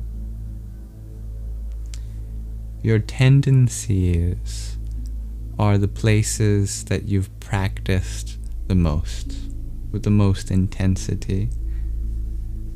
Even from a modern neurological perspective, this is very true. The neural pathways that get used the most are the ones that have been built up the most through frequent use. I don't know if I'm covering the essence. I know you've done a lot to fit this question within the TikTok comment, but we can expand on any aspect of that.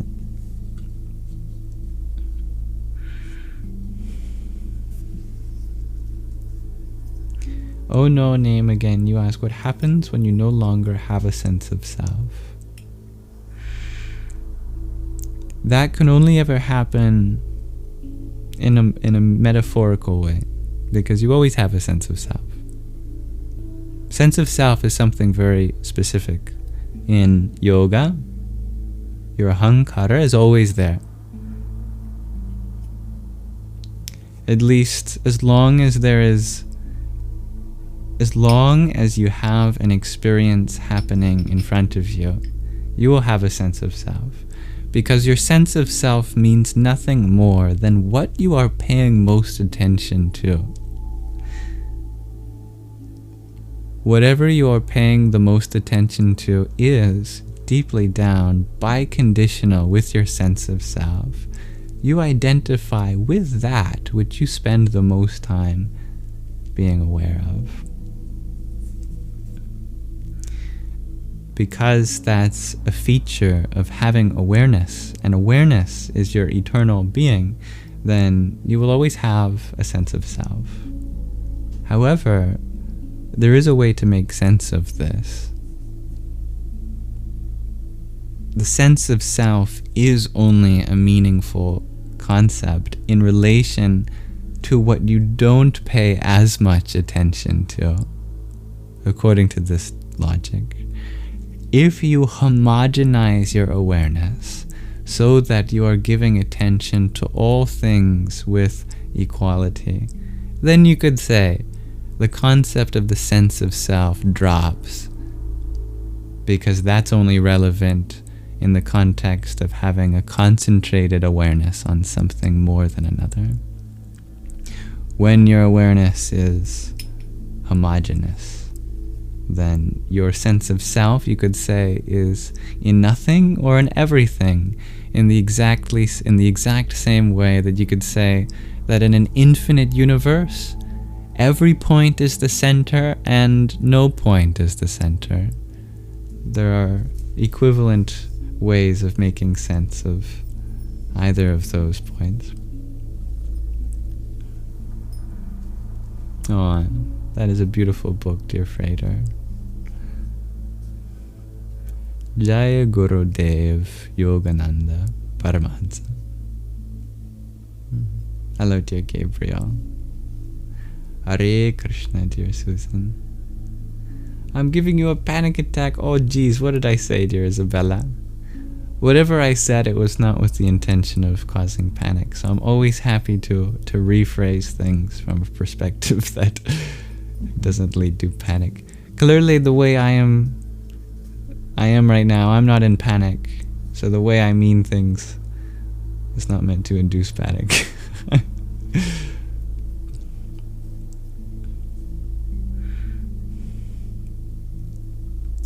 Much love, dear brilliant madam.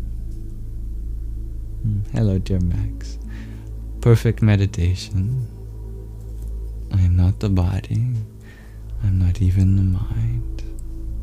Hello, dear SIMC.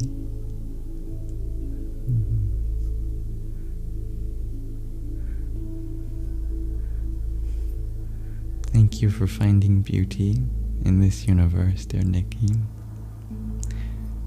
Dear Carol, you ask, why does banking on an outcome ties yourself to the action?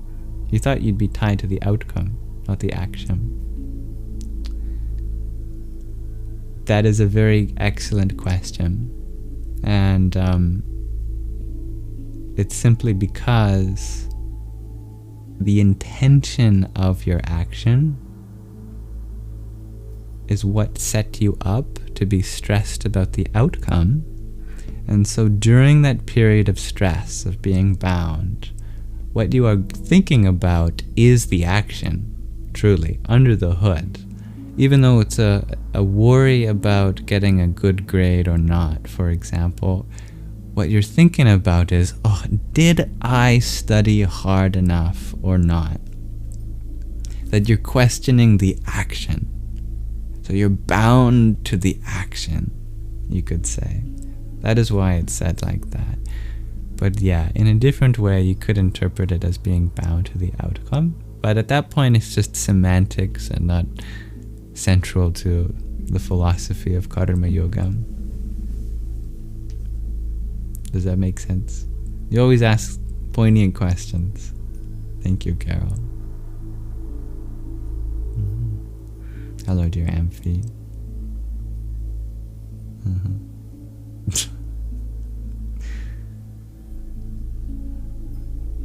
Or you can go to Sadhguru to do Sadhguru meditations. You go to me to do me meditations. You wouldn't go to Sadhguru to do Yam meditations. So why go to me to do Sadhguru meditations? Or are you asking me personally to do some of his Sadhguru meditations outside of the live stream? I do sometimes, actually. Hello, dear Stefan.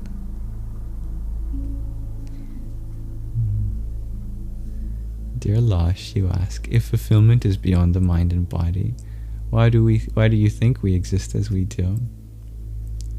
Fulfillment is just not found in the mind and body, but that doesn't mean the mind and body don't have any relation to fulfillment. In fact, it's quite the contrary. Our body and mind are the vehicle of service, and through service we are fulfilled. Without a body and mind, we wouldn't be fulfilled. It's just unfulfilling when that service is directed exclusively to our own body. It's a portmanteau, I didn't mean to say of mind and body.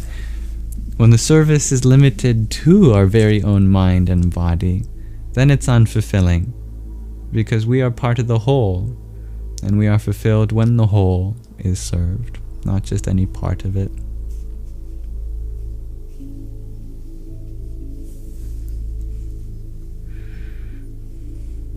Body and mind are instruments of divine love. This means that it channels the divine, but if you try to look for the divine exclusively in the body, in the mind, we will find an only a limited version of it. Dear Stevie G, you ask, can I explain in detail what is Runanubandha? You have no clue if you spelled that correctly. Let me look that up.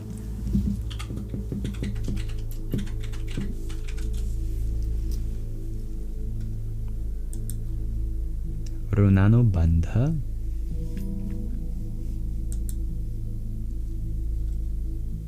This is a new word for me. Let me look it up for you. In a spiritual context, Runanubandha refers to the physical memory that the body carries, acquired through blood relationships, intimate relationships, or even simple physical touch, and not the same as genetic transmission.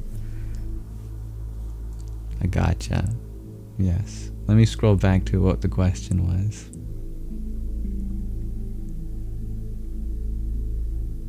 Can I explain in detail what it is? I don't know if I can... Well, here we go. AI overview from Google. Here's a more detailed explanation. Runanubandha is a concept in spirituality, particularly within the Isha Foundation's teachings, that describes the body's memory of past experiences and connections. Through acquisition, this memory can be acquired through blood relationships, the physical memory of family connections, intimate relationships. The body retains a memory of intimate connections. Physical touch, even simple acts like holding someone's hand can create a Runanubandha.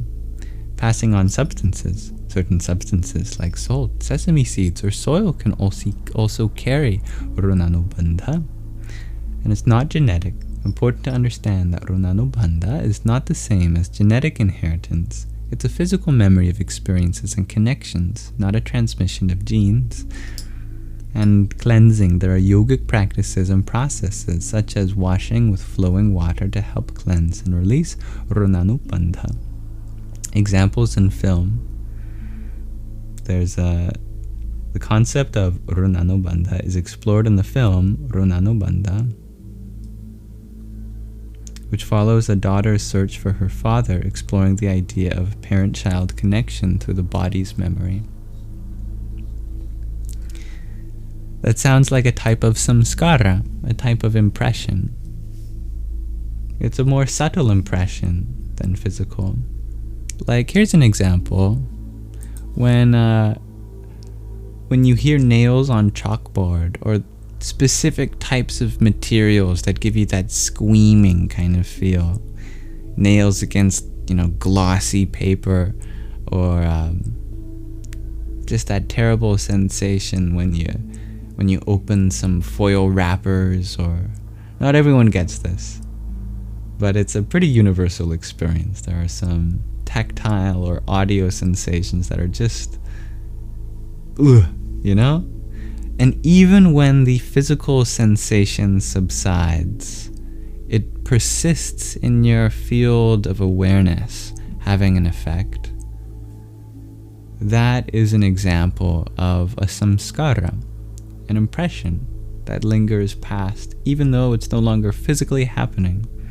There's nothing physical about the hands on the chalkboard continuing to be there. Your hands are fine. There's no sound anymore. There's no vibration coming from the chalkboard. For the next few seconds or maybe minutes, you just got that weird feeling. And so what do? You gotta shake it off. Or maybe you listen to something else. Or you could even wash your hands, even though it makes no physical sense why washing your hands would stop that sensation. It's more subtle than that. It's about giving yourself a new experience that washes away the old one. And that's what ceremonies are for often. Ceremonies, rituals, other spiritual practices, they cleanse you of the emotional memory so that your awareness shifts to something else. It's kind of like a spiritual science. Nice intersection.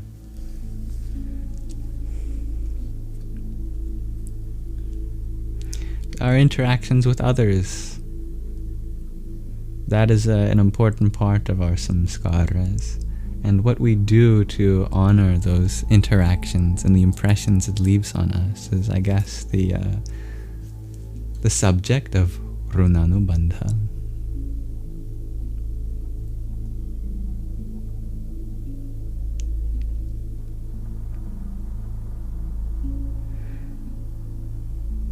Thank you, dear Banjo, for your gesture, cat. Om Namo Bhagavate Dakshinamurtaye Mahyam Medham Prajñam Prayacha Swaha.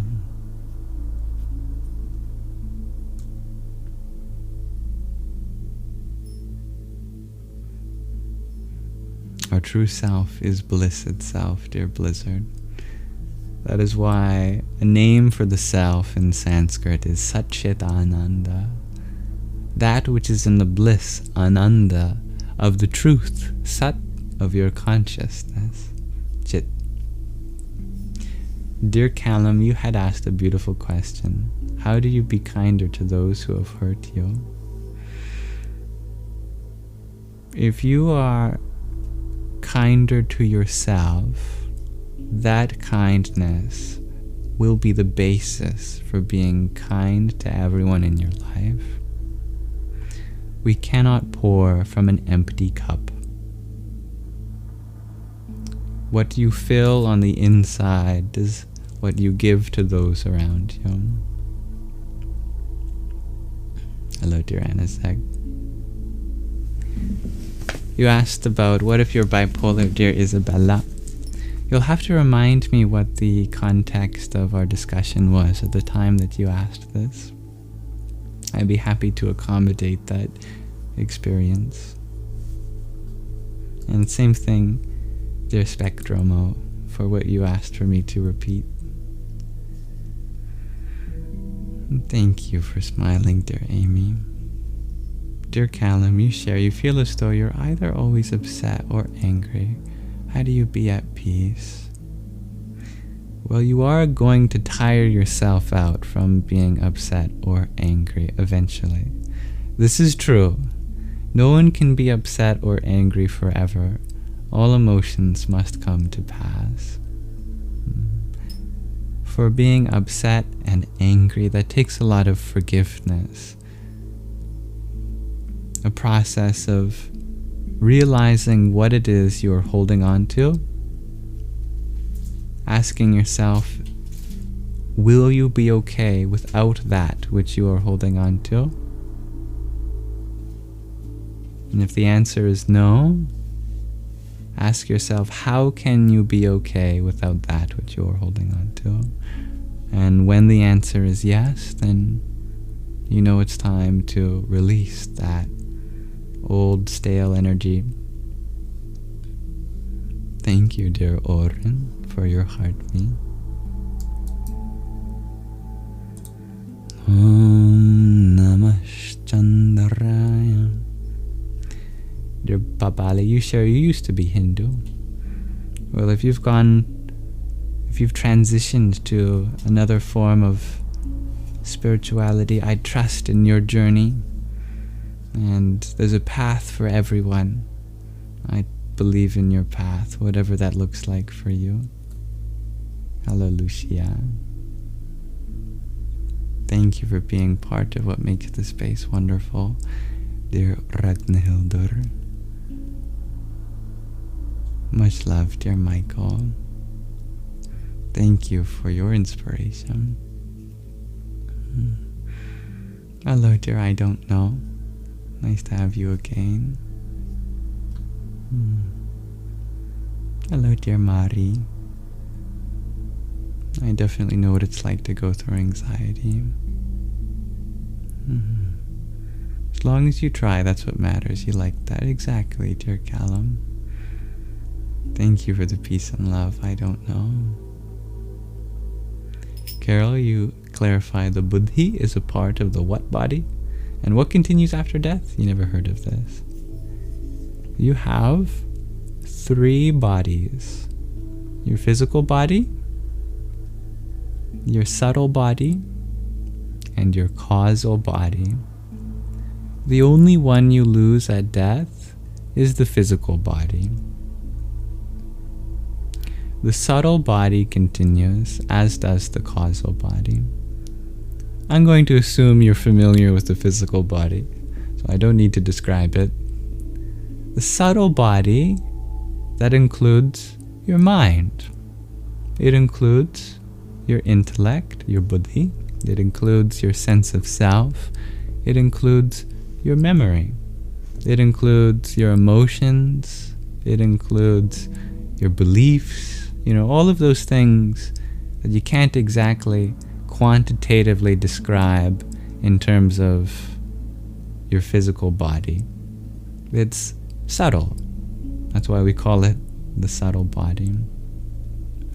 The subtle body definitely has a hard time transitioning from the physical body to another physical body, and as such, not everything about the subtle body may come. In theory, in a perfectly graceful transition, where you decide the moment that you leave this body, and you are already assured about what kind of body you want next. Only a true realized master can do that fully. 1 in a billion, if that maybe. Well, I guess that would presume there's only 7 realized masters at any time. I'm going to assume there's more than that. Probably a good 100,000. So maybe more like 1 in a million. Anyway, a very small fraction of people can truly leave gracefully, knowing what kind of life they want to have next. In that very specific context, all parts of the subtle body shall continue.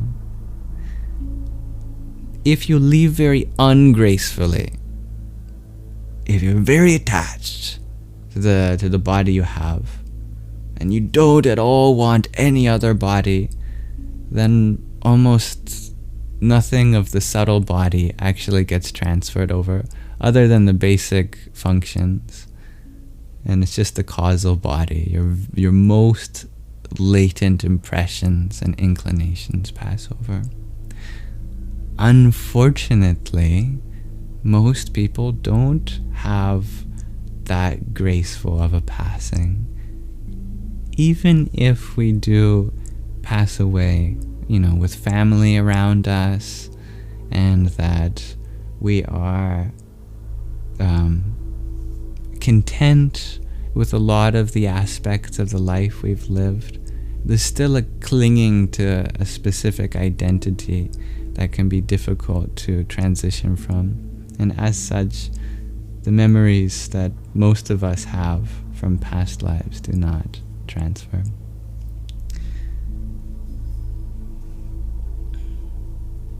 TikToker, you ask, do I believe in consciousness after death?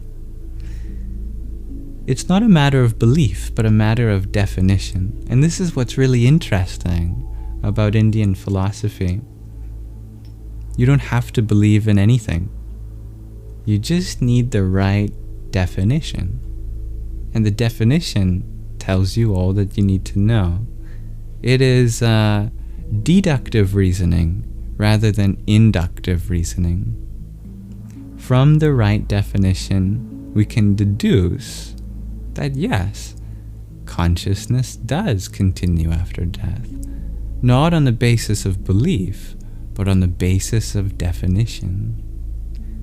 The definition of consciousness in Indian philosophy is literally that unchanging part of a person.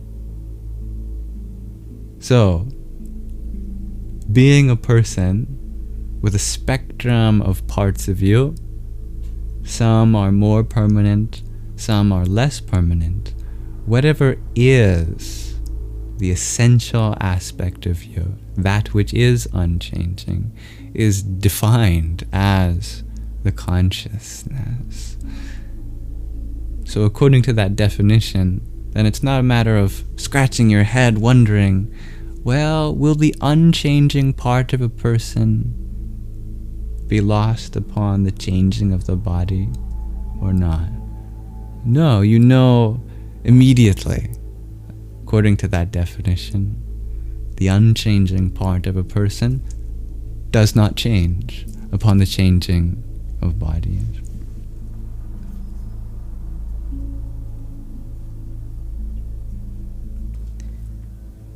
Thank you, dear Carrie Lou, for the heart me you sent.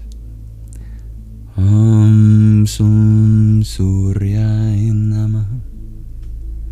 And dear Mr. No One, thank you for your bubblegum, your pair of bubblegum. Om Bhanave Namah. Dear Mariah, thank you for your tiny. Yippee!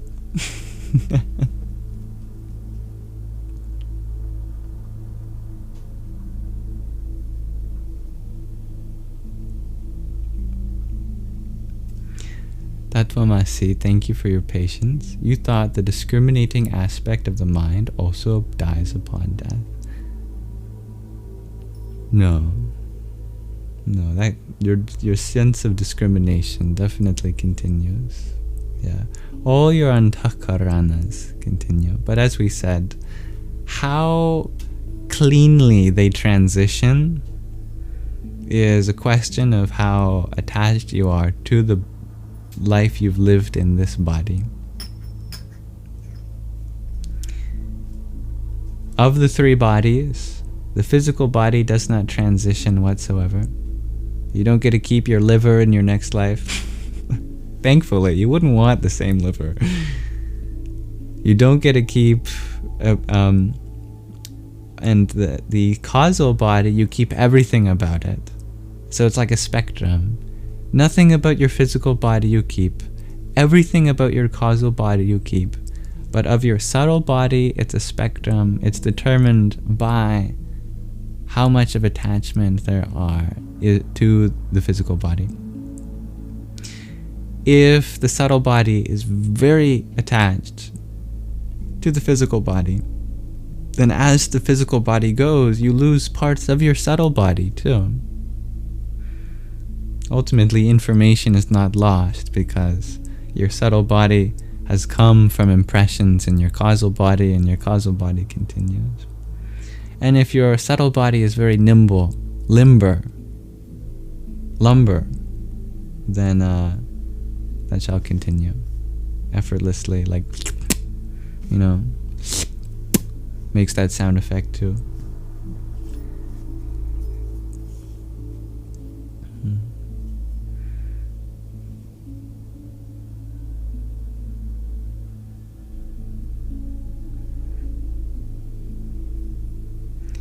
Thank you for the reminder to drink water, dear Joe.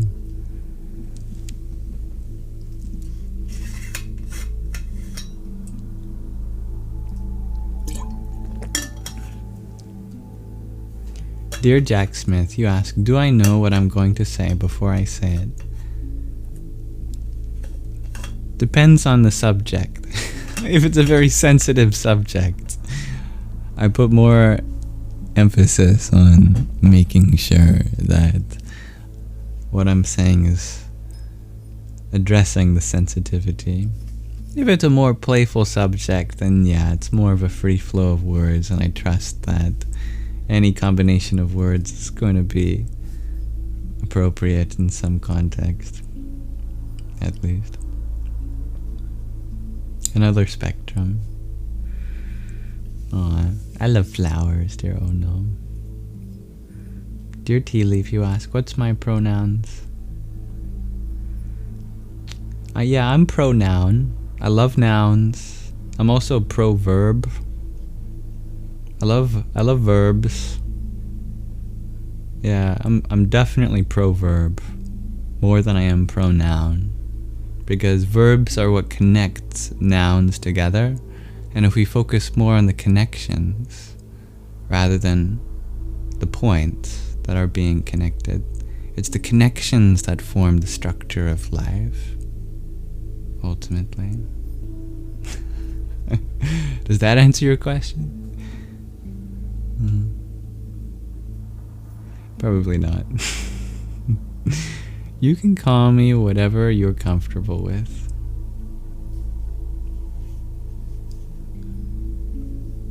Good night, dear Nanda.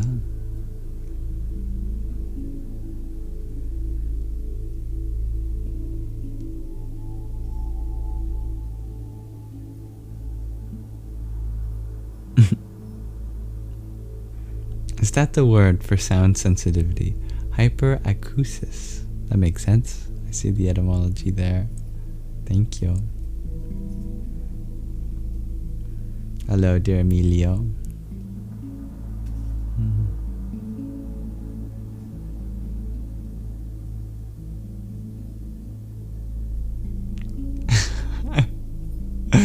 That's funny, dear Marcy.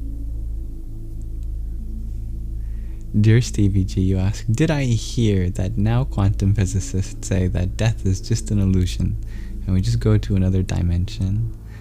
Well, that sounds like a very amazing point that I'm not sure all quantum physicists would probably agree to that phrasing.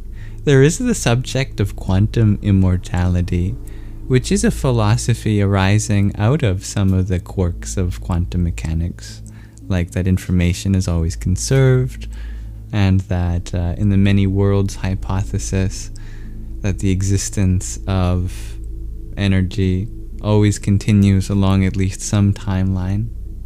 And that's been around for a while, I remember. But I don't watch the news, and I especially don't read any media articles, so I'm not aware if this was some major announcement recently. But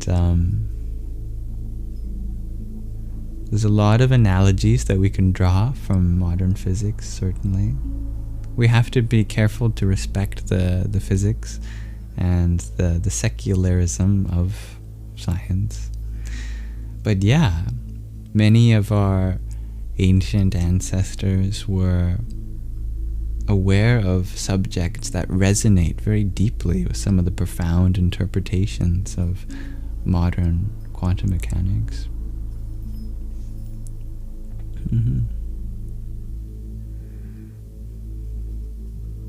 Dear Gabriel, you ask, would I agree that the most meaning in life is behind the hardest thing you can do?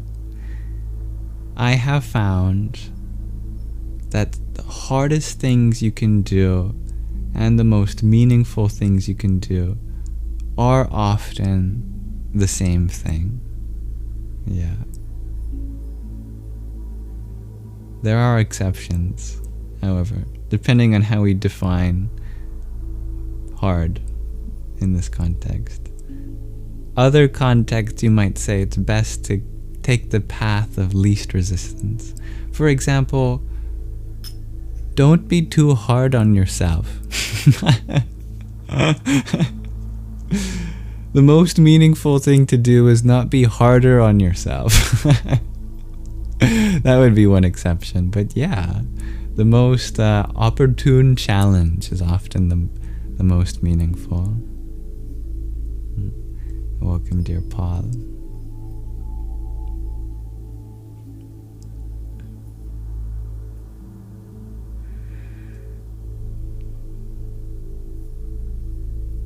Dear Paul, you had asked, am I some kind of religious guru? No, not in the slightest. All paths are welcome here regardless of if you're religious or not, or if you are of any religion in particular. We love diversity. Yeah, and I'm very much a student. I'm trying to be a good student myself.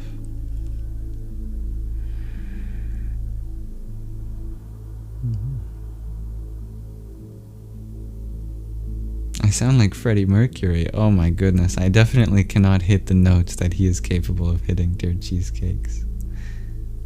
Yeah. Hello, dear Anne.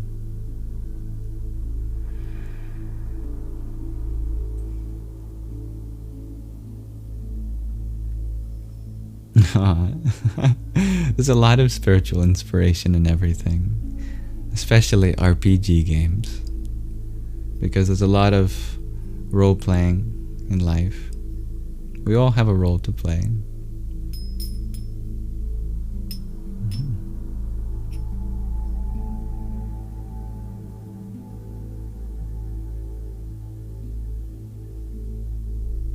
I see there's some very passionate discussions in the part of the comments that I'm just now scrolling to.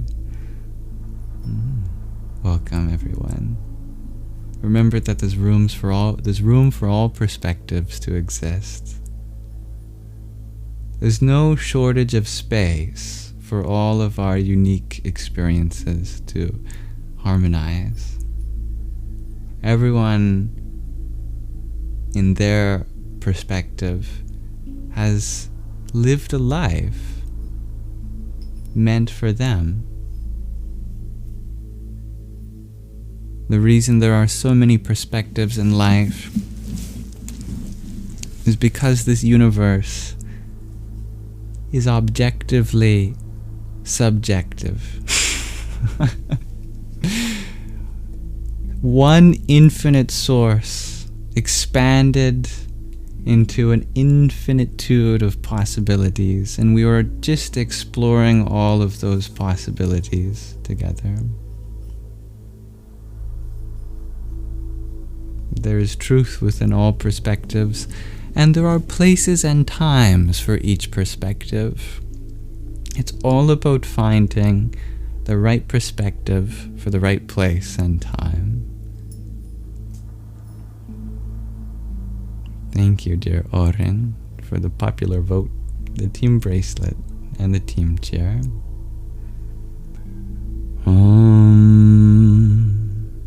Brahm Bhairavaya Namo Namah. Thank you for finding beauty, dear Emilio.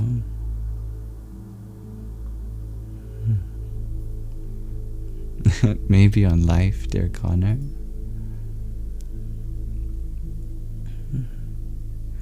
Dear Vogel, you ask, what are all the weird clicking sounds? I'm not sure.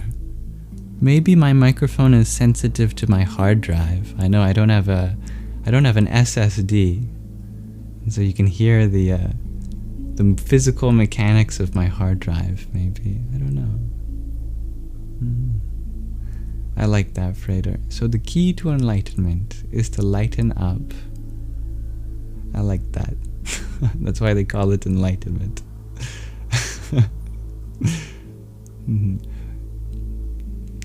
Here's a nice spin of enlightenment. We normally think of light in the sense of brightness, in the sense of photonic energy, in the visible range of the spectrum. But you could also just for fun, interpret enlightenment in the sense of weighing less. Enlightenment is about weighing less. Things getting lighter, less heavier.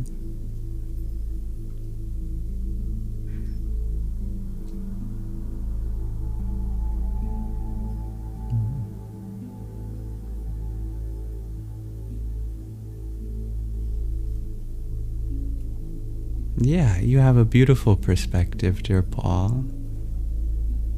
Objective science has done wonderful things for the world.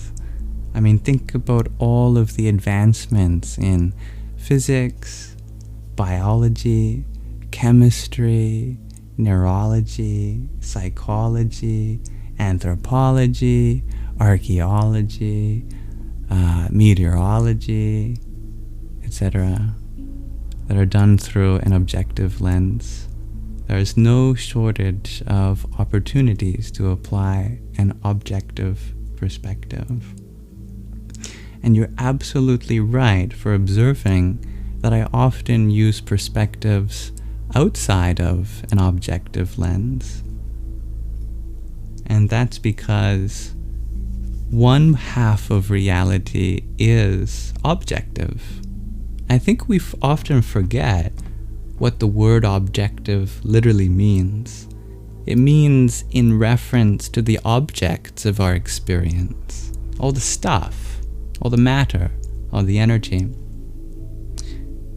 So when we are paying attention to the physical universe, it's very helpful to have a perspective centered around the objects and the mechanics and the interactions between all of those things. However, here's an interesting question. Are we objects or subjects? And I don't just mean this body and mind, which are definitely objects, but I mean the observer. For example, in the scientific method, the most crucial element is observation. Observation of the objects of our experience. Our body and our mind are things we can observe, and so they're part of objective reality. But who is the observer that is observing the body and the mind? That subject, categorically different from an object, has to be seen, therefore, from a different perspective than an objective perspective, literally speaking. That is to say, spirituality isn't antagonistic to science, it's just going in the other direction. Whereas science is a study of the objective phenomenon, what we can observe, spirituality is the study of the subjective phenomenon, the spirit, the observer. And that science and spirituality don't have to be in disagreement with one another. They just have different domains of discourse. One is the objective world, and the other is the subjective world. And they coexist.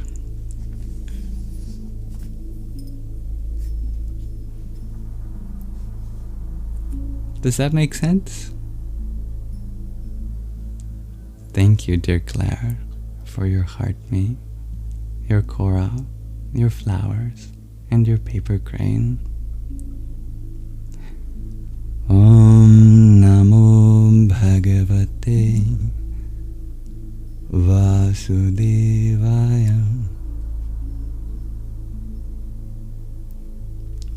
Dear Paul, you bring a great reference point from your experience of history. What about when Galileo got killed for proving the earth was round? I would agree with you that if those that killed Galileo were acting on their spiritual beliefs, then yeah, that is a great example of how spirituality and science are antagonistic. And I want to be clear with you, objectively speaking, the earth is absolutely round. However, I would not consider killing another person to be a spiritual thing to do. I don't know about you, but my definition of spirituality doesn't include dogma. So, for example, those Christians that were attached to their interpretation of the Bible, where the heavens and the earth were separated by a firmament, and somehow they understood that to mean that the earth was expansive in all directions and, flat earth theory. That to me is not true spirituality, when you attach yourself to one perspective and then use that to inflict power over others. In fact, just as someone else said in the comment section, that is an example of politics. A politics that is in the name of some spirituality, but politics nonetheless. These are people that misused their own spiritual teachings or misunderstood their own spiritual teachings. A true spiritual aspirant is never denying the objective perspectives of the scientists. In fact, if you go way back in time, some of the earliest spiritual seekers even predicted that the earth was round. I'll give you an answer to, or an example of that. In Sanskrit, the very spiritual language of India, one of the first words for the earth from 3,500 years ago is Bhugol. If you've ever watched Avatar: The Last Airbender, you might have heard that the Earth King was called Bhumi. And that root, Bhu, means the earth. And so that's a nice reference for you. He's literally named after the earth as the Earth King, if you ever watched that show. Gol in Sanskrit means round. So one of the oldest and ancient words for the earth, Bhugol, is literally round planet, round world, round earth. This is true. And in the Vedic scriptures, it's said, Chandra Loka, Bhur Loka, Surya Loka, Brahma Loka. This is a very specific sequence. Chandra means moon. Loka means plane. Bhur, as we said, means earth. Surya means sun. Brahma means ultimate. The sequence is telling us an ancient understanding of the epicycles of orbits. That Chandra, the moon, orbits Bhu, the earth, which orbits Surya, which even they knew somehow through their meditation orbits something that they called Brahma, the ultimate. And we know today that indeed our sun does orbit something.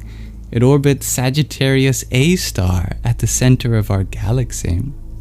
So not only did the ancient Indian philosophers correctly understand this world to be round, they understood that our solar system was not geocentric, but centered with the sun, and that the sun was a part of a vast array of other solar systems called Brahmandas that orbited Brahmaloka.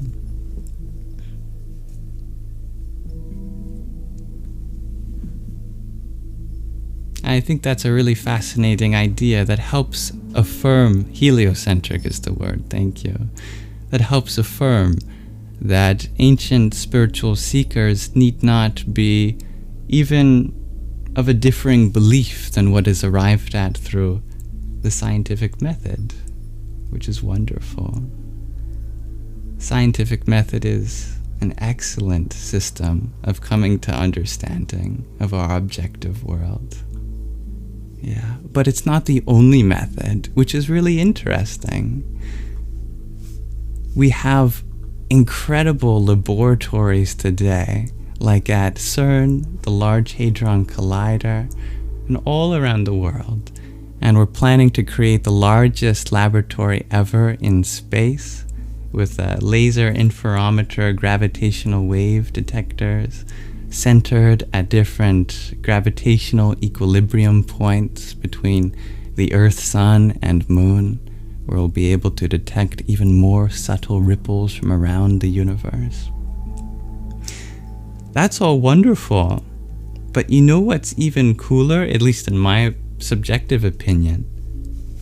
That we somehow have faculties, at least our ancestors did, to come to similar conclusions just in the laboratory of the mind. And isn't that a neat idea? Thank you, dear Claire, for your heart me, your coral, your flowers, paper crane, and hanging lights and train, and a butterfly for you, and a lead butterfly, what's it called? Dances, and level up sparks. Never expected, nor necessary, but appreciated. Om Pushne Namah. Thank you, dear Usha, for your trio of jester cats and hand hearts. Om Shri Mahalakshmiyai Namah. I'm really enjoying this conversation, dear Paul, and I appreciate your brilliant mind and intellect and your capability to reason. I do have to observe that there have been many other comments that I haven't been attending to, and I try to answer everyone. So we can absolutely continue this conversation. Always happy to answer questions. And thank you for asking questions. I love to understand your perspective and vice versa. And let me go back to some other comments.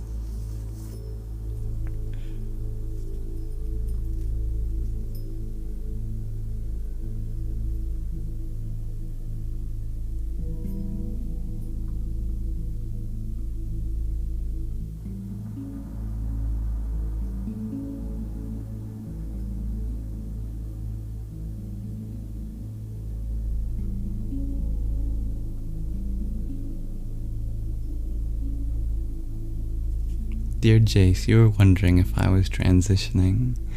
I assume you're asking in the sense of being transgender. I am happy with the body I was given, but I love to embrace my femininity, as I believe that whether we are male, female, anything in between or beyond, that there is a whole spectrum of expression, and it's a wonderful thing to find balance in that. This body, although male, came from my mother, like all bodies do, and therefore, in many ways, this body is an extension of my mother's female body, and so I do embrace the feminine side as well. Oh wow, that's very pretty. Thank you, dear Claire, for the travel with you. Om Sadyoja Tam Prapadyami Sadyoja Taya Vai Namo Namah Bhave Bhave Nati Bhave Bhavaswamam Bhavod Bhavaya Namah.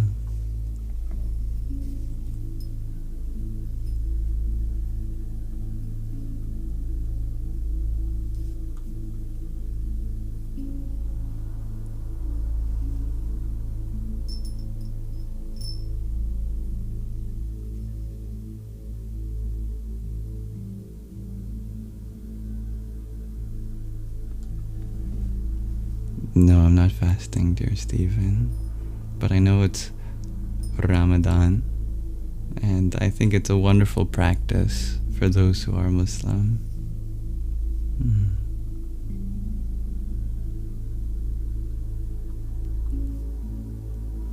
Here we are.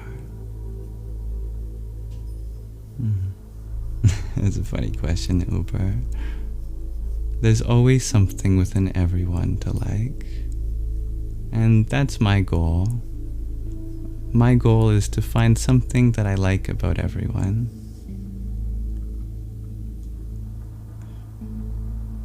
Dear Manifest, you had asked, do I meditate? And if so, have I ever felt my chakra points? Meditation is something that we can do even now. I try to make every action a meditation. Whether I'm sitting or walking or standing or talking or listening, you can make that a meditation. Chakras are really interesting concepts. The Sanskrit word chakra is actually where we get the English word circle, cycle as well. It literally means that too in Sanskrit, something of a cycle or circle.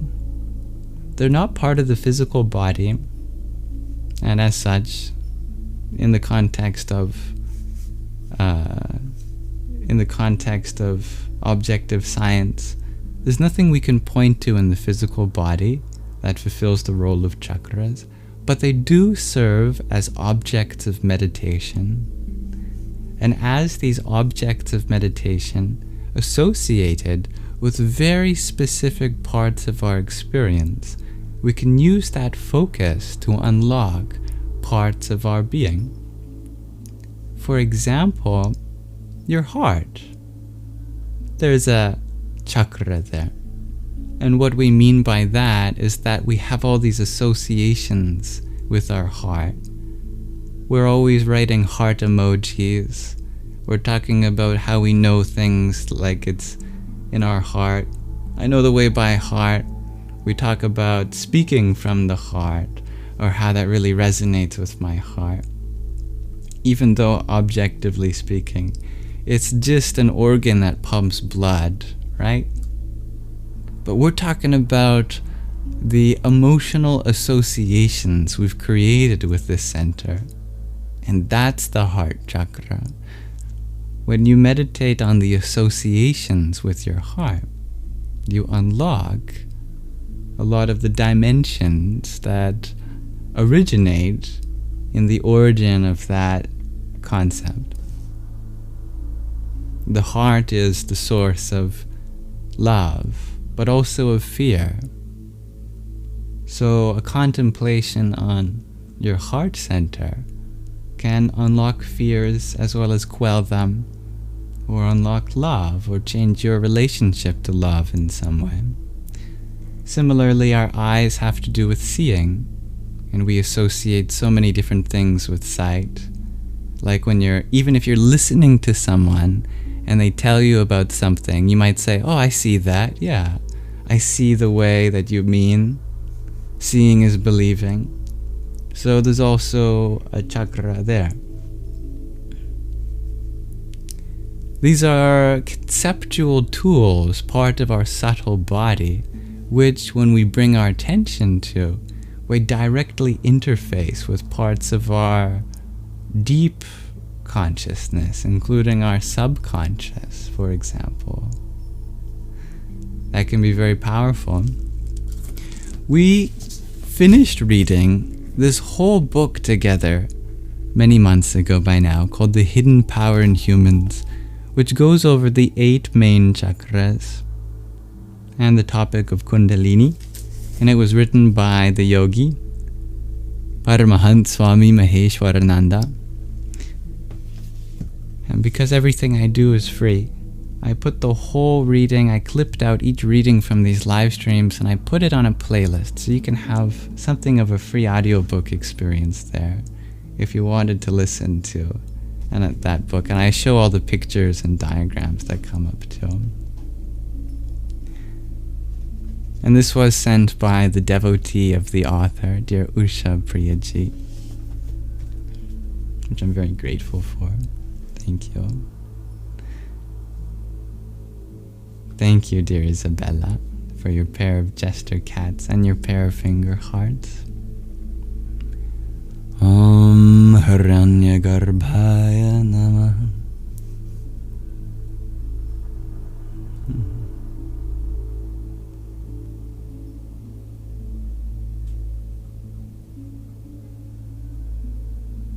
Thank you, dear Danny.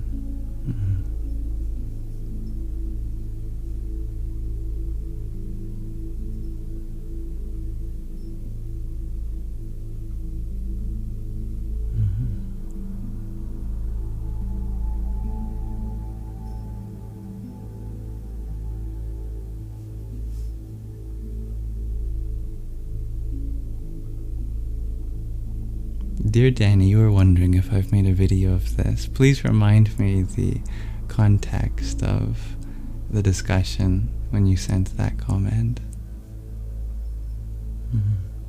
Dear Sid Jen, you ask, do I believe in marriage? I believe that what people do with their relationships are up to them to decide. As long as it's consensual and they are happy, that's a wonderful thing. And just because it may be a wonderful thing for two people doesn't mean it may be a wonderful thing for everyone. There are all sorts of valid ways to live your life, and we don't all have to copy off of one another. Thank you, dear Jan, for your heart me. Om Namah Shivaya. Thank you, dear Alex.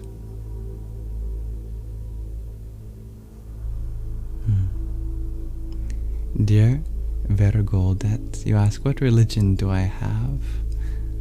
I, in my humanity, have every religion. We all do. I like to say that my religion is my humanity, and in my humanity I find all forms of spiritual expression.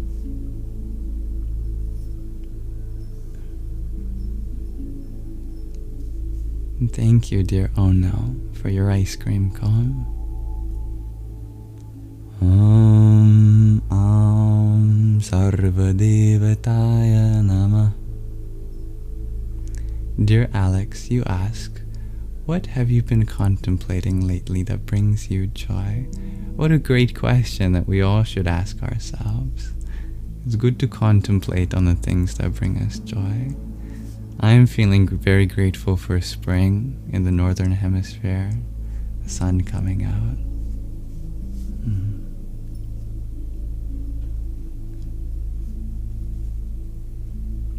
What's your question about the snuffleupagus, dear Plankton?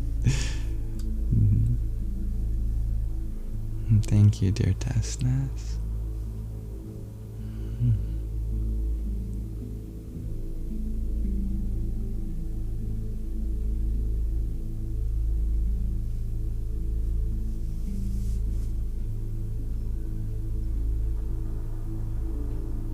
Dear Plankton, you ask if I would be willing to bless your vegetable garden you planted. Aw, what a wholesome idea. I would be honored to. Yeah. I'd love to see it. Thank you, dear Tom R., for your septet of roses. Om Marichaye Namah.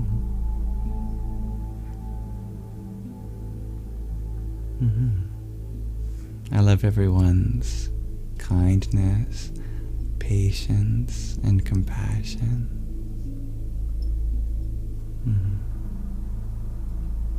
Yeah, crown chakra does represent super consciousness, indeed. Like a light, when a light bulb goes off over your head, or the halo, often depicted.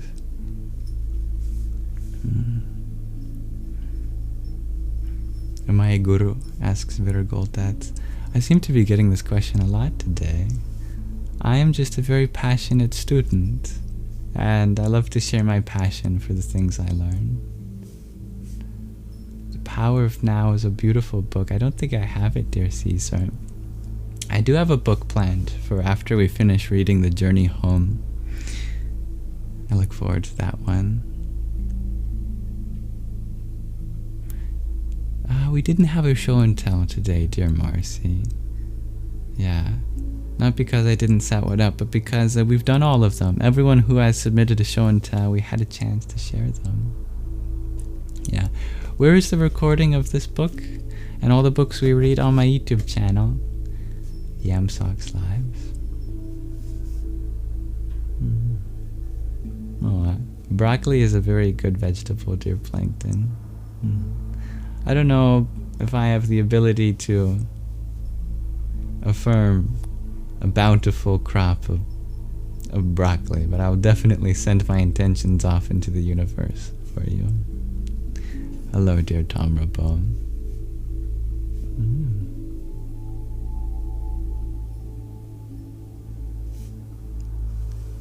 Maybe, yeah. All forms of spiritual practice have truth in them, dear Paul.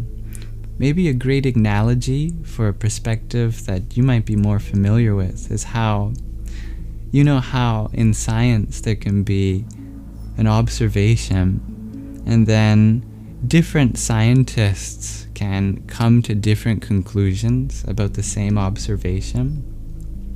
Like how in quantum mechanics, there's so many different interpretations. There's the many worlds hypothesis.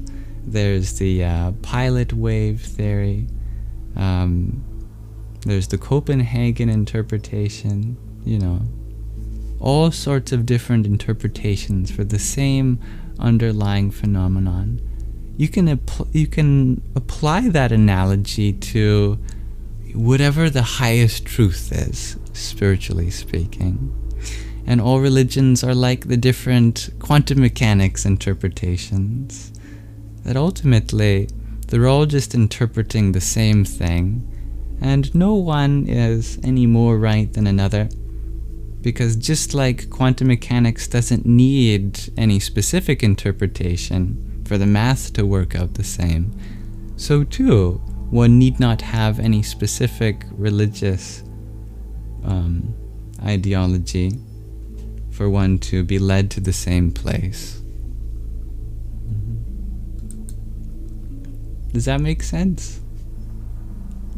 Thank you, dear Isabella, for your heart me and bubblegum.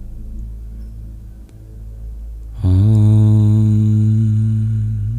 Adityaya Namah. Hello, dear Jacqueline.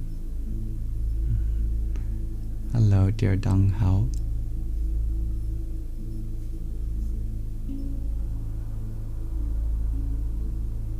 You bought a plant that brought you joy. I love that, Tessness.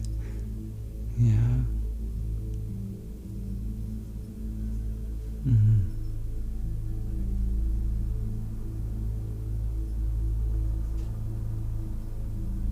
Hello, dear Easy Money.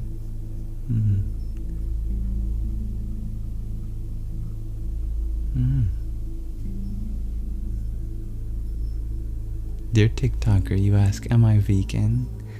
I think that even though on the spiritual path, there is a lot of insight you can gain in reference to what you put in your body, it's all a natural unfolding, and every person's body is different. I have moved away from almost all animal products over the past few years, but that didn't come out of any vow I made. It was a natural unfolding, and I seem to be converging onto what they call a yogic diet. And thank you, dear Ono, for your jester cat. Om Savitri Namah.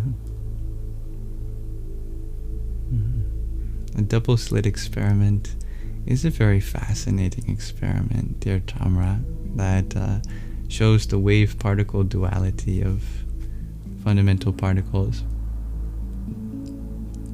Nice to meet you too, dear Medic Mind. Hello, dear Ambrose. You will keep me updated on your broccoli. Please do, dear Plankton. You are allowed to have your perspective. I know the way in which you mean that too, dear Gabriel. I think a helpful reminder, if I may be in a position to do so, is that there is a difference between a religion and people who identify with that religion.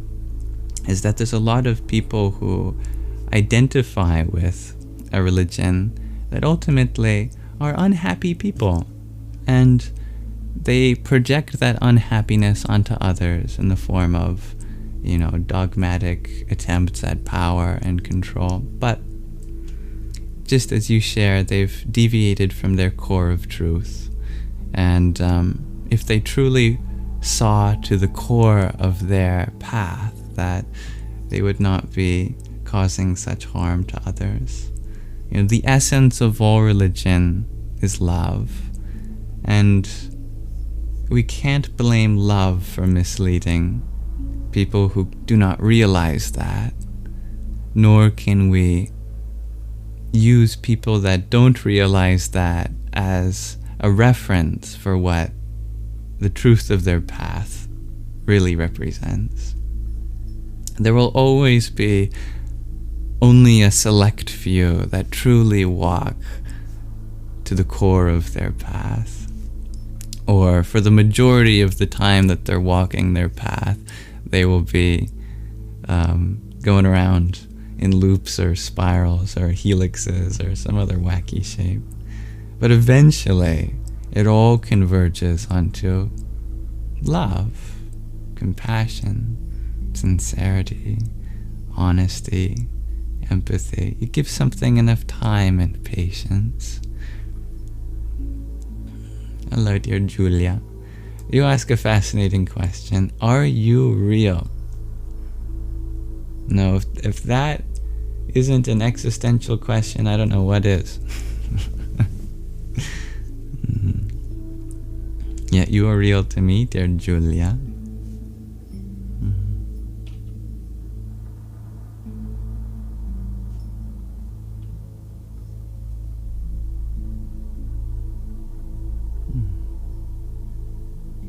I love that, DJ. You think enlightenment isn't a destination, it's a way of living. I see the truth in that. Good evening, dear Aaron. Oh, yeah. I'm happy you find such a use for broccoli, dear lovable eccentricity. What's a yogic diet? Asked Golden Light. It's the diet of the yogis. Yogis observe that the food they eat affects their mind. And of course, the mind is the most important tool for a yogi. So eating the food that leads to getting the most use out of their mind is what is called a yogic diet. What's your question, dear Aaron? You're welcome to share. Dear Tom R., you ask, do I have a favorite tea or herbal tea? I don't know if I do. My mom makes really good potion teas when I'm sick. All sorts of different herbs and spices. And I like her teas. I don't know what she puts in them. A whole bunch of things. Welcome back, dear Marcy. Aaron, you ask, if the Lord created farmers to care for his land, who did he create to care for the farmers? Ah, what a beautiful question. The land cares for the farmers, because all medicine and food comes from the land, and so it becomes a circle.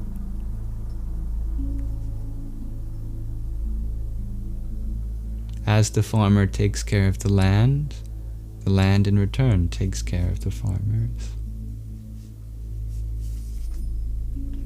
And all of it is an expression of care from the Lord. Thank you, dear Bancho, for your friendship necklace. Om Arkaya Namaha. You find yourself in a meditative state when you're in the field. Oh, well said. You are the Kshetrajna, which is the difficult to pronounce but profound Sanskrit term that means the knower of the field. Kshetra is the field, Ajna is the knower. Kshetrajna is the knower of the field.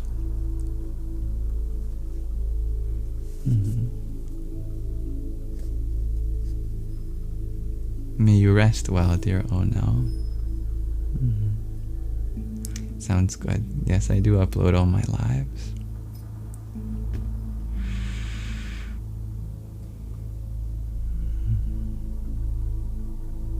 I think I finally made it way back to the present moment. Only took 2 hours. Making sure every comment was read. Aw, I'm happy to hear you're healing with love, dear Aaron. Thank you, dear Miss Leah. Or Miss Lay. Miss Lee? Miss Lee.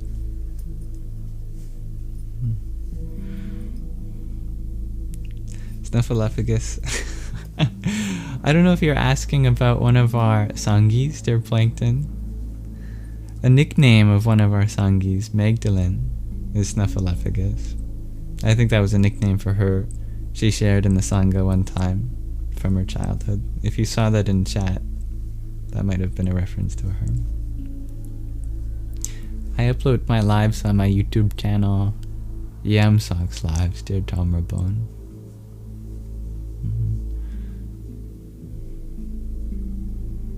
Wow. I'm very grateful that you are okay, dear Aaron. I'm happy to hear that for you. Now I see the use of emojis in your name. Thank you, dear Miranda, for your heartbeat. Radhe Krishna. Marcy, you share Bible thumping baby here, and Matthew 9:38 might cover the question about farmers. Well, shall I attempt to find Matthew 9:38 in my Jerusalem Bible?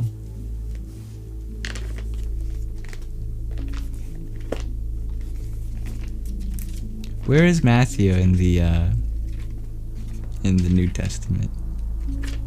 Found it. Okay.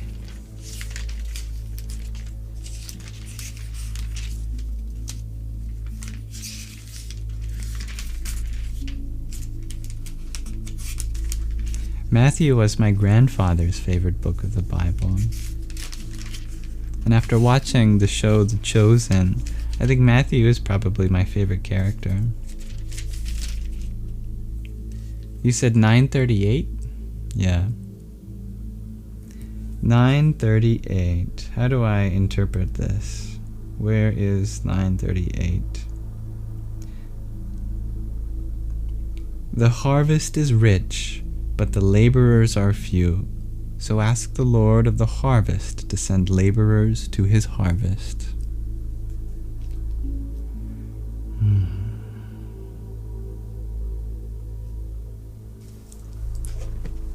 Beautiful. Good evening, Miranda. Yes, thank you for your heart me. Om Bhaskaraya Namaha. Oh, thank you, dear Aaron.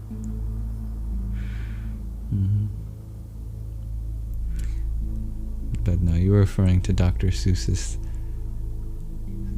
Snuffleupagus. I thought that was from, was that not from Sesame Street? Snuffleupagus a Dr. Seuss character?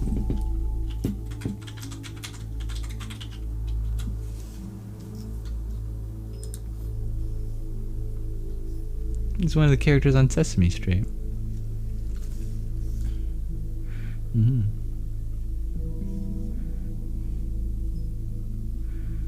Dear Zeke, you ask, why do spiritual people grow their hair out long? I think you can flip the question on its head. Why do people who are maybe less identified with their spiritual path not grow their hair out long? What is the reason in worldly life to having a short haircut? And to me, the answer is, coming from my own experience of having all sorts of haircuts as I grew up, is because it's part of the way you express yourself. Your haircut is part of you. That you feel like what style your hair is says a lot about you. It's a part of your body, and there's a big identification with the body. And so we feel that what shape and color and form we put our hair in is one of our ways of expressing ourselves in this life. Whereas someone on the spiritual path might stop even thinking about what their hair looks like. And it turns out that when you stop paying attention to your hair, it just gets longer. Simply put, it's not so much a choice that, oh, I'm spiritual, this means I should have long hair. It's, I'm spending a lot more time expressing myself through my actions rather than what clothes I wear or what kind of hairstyle I have. And incidentally, the hair is naturally growing on its own. So if you just leave it by itself, if you're attending to other things, it tends to end up being long. Mm-hmm. So do depressed people shares the real dirty Dan? Exactly. And when you are on a quest that takes you inward, away from the world, like on the depressive path, then that takes you away from some of the things that you do with your body, like your hair.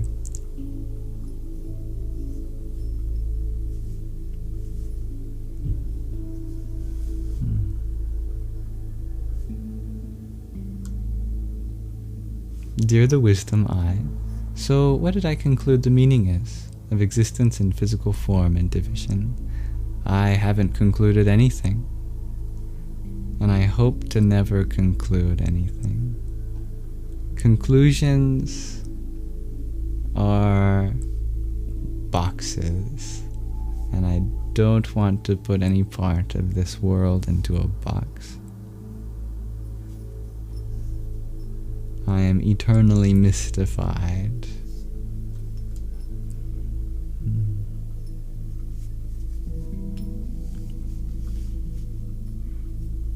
Thank you, dear Miranda, for your rose, though.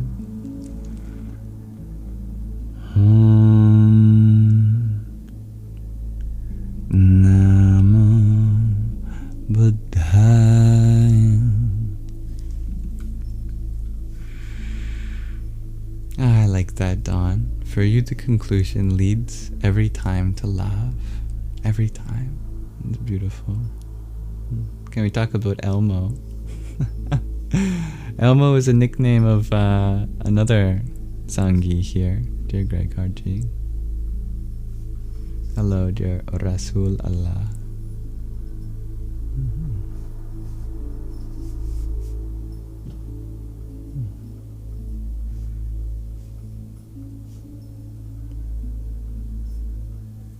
The real Dirty Dan, you ask, what do I think about remote viewing? Well, if I don't like what I'm watching on the TV, then I'll try to look for my remote. I call that remote viewing.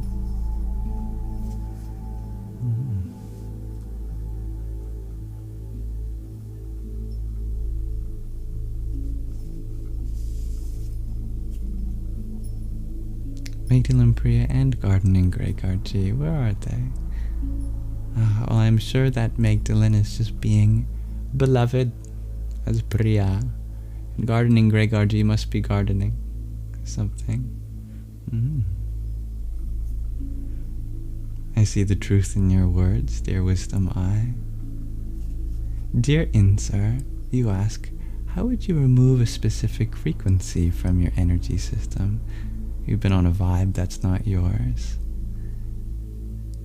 In the metaphor of frequencies, like on a radio, if you've been on a vibe that's not resonating with you, you don't have to remove any frequency.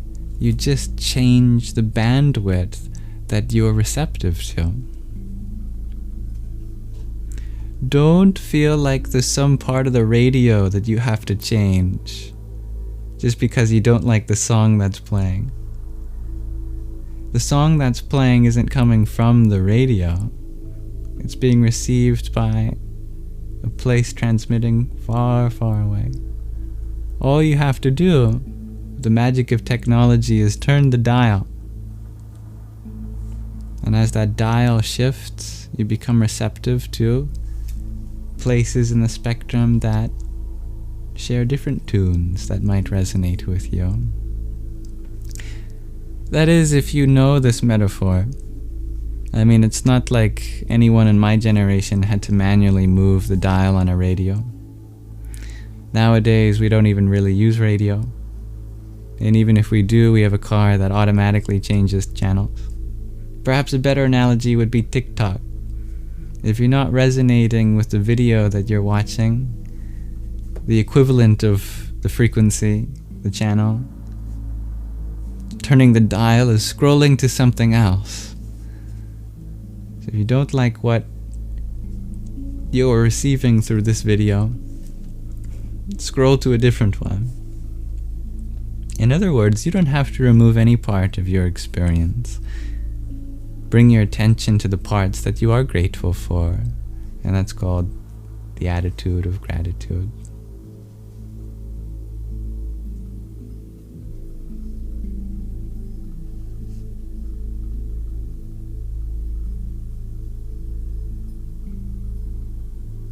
Thank you, dear Braiha, for your heart me.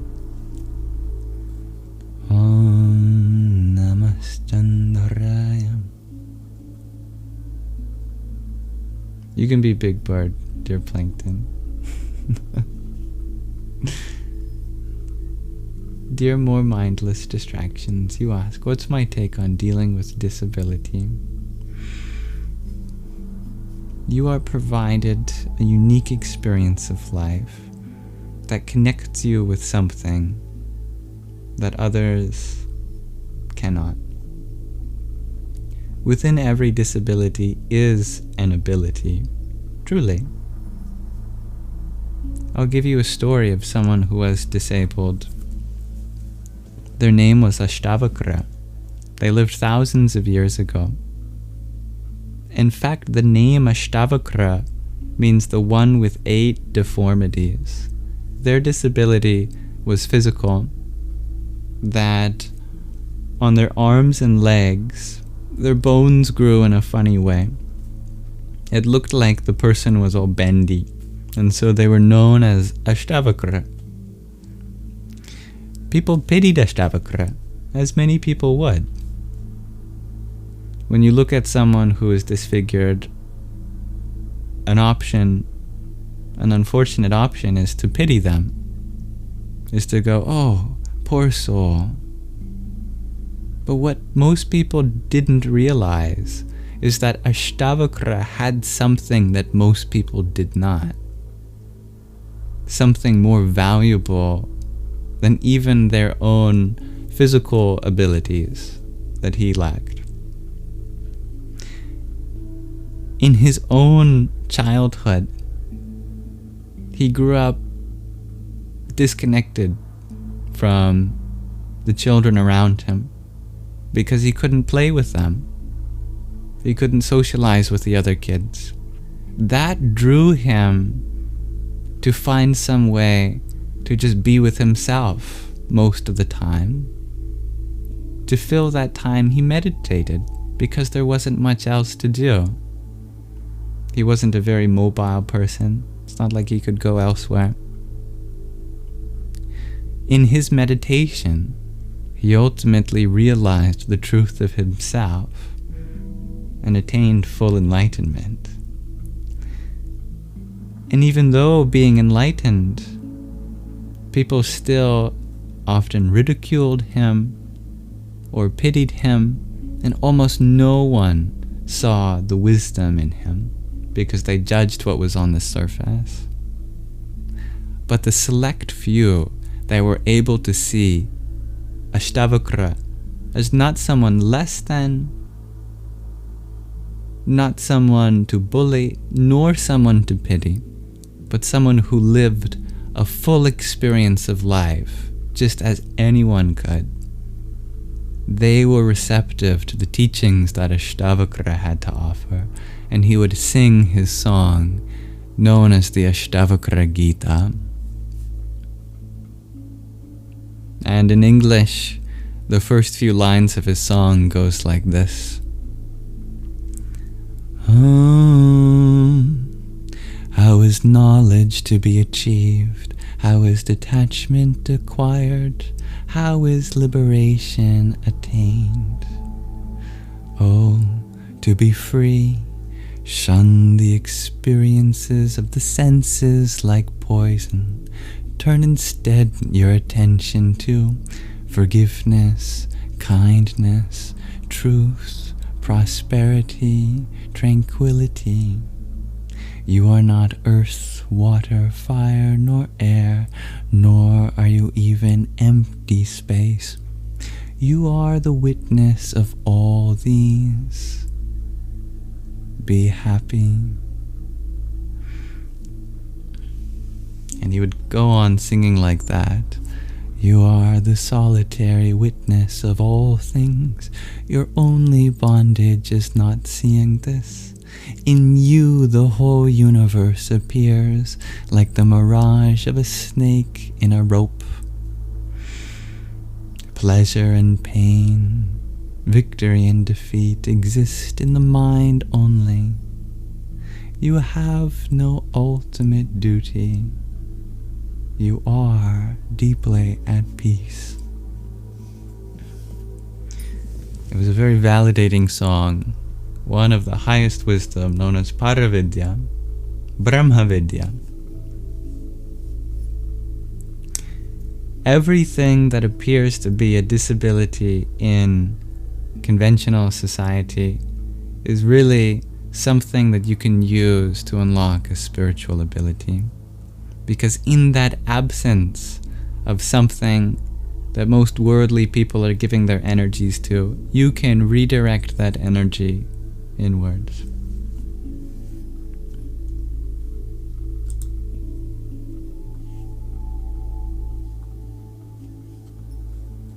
And thank you, dear Oren, for the popular vote that you sent. Om Tat Purushaya Vidmahe Mahadevaya Dhimahi Tanno Rudra Prachodayat. How old am I? Asked Martin. I am 23. Hello, Mubi.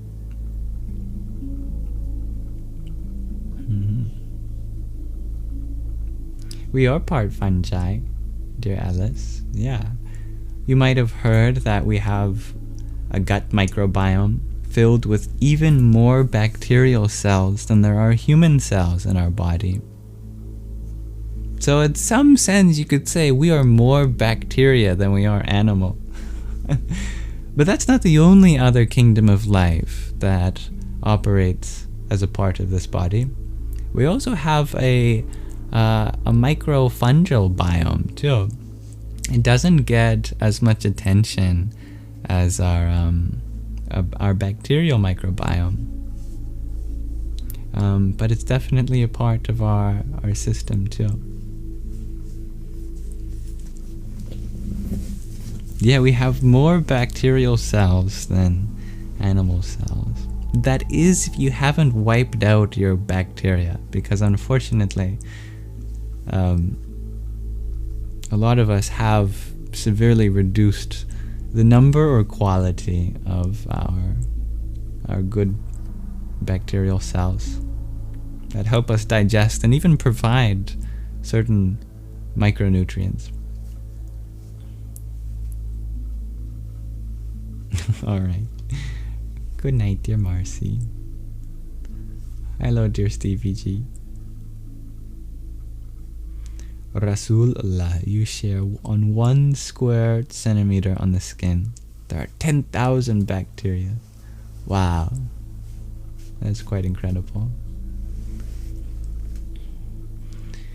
Dear Milf Coffee, thank you for your heart, me too. Om Namo Vishnave.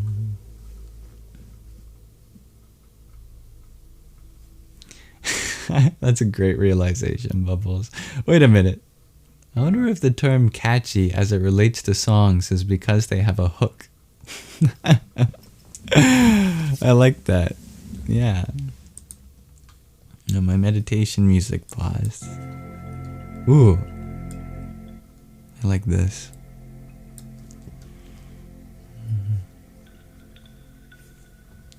Well, I think it's about time to think about bringing this live stream to a close over the next maybe half an hour or something.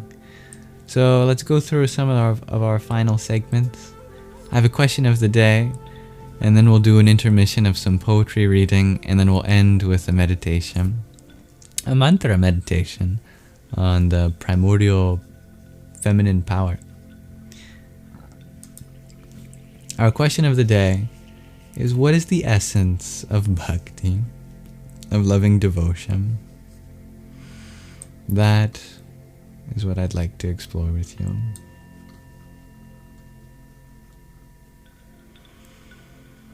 This is a Sanskrit term. It's a part of a trinity of yogas in the Bhagavad Gita, a spiritual text.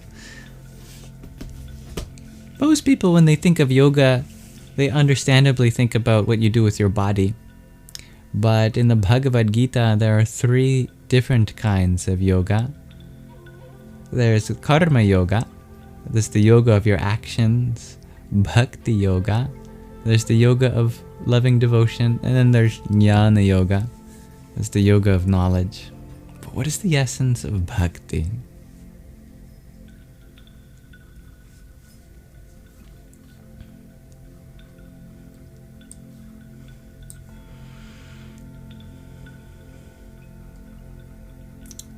Seems to be a thinker today. Pure present, shares Kedo. That's a good answer. I like that.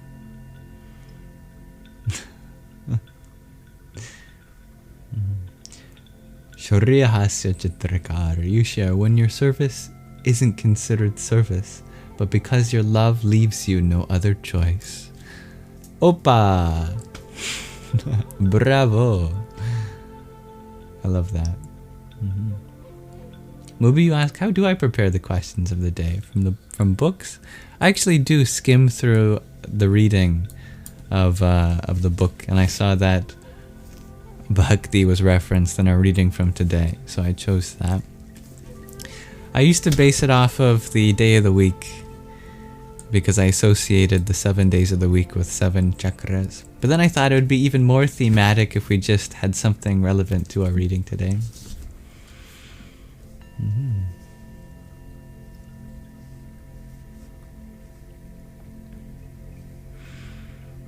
Can we talk about solar plexus healing? Shares Insur.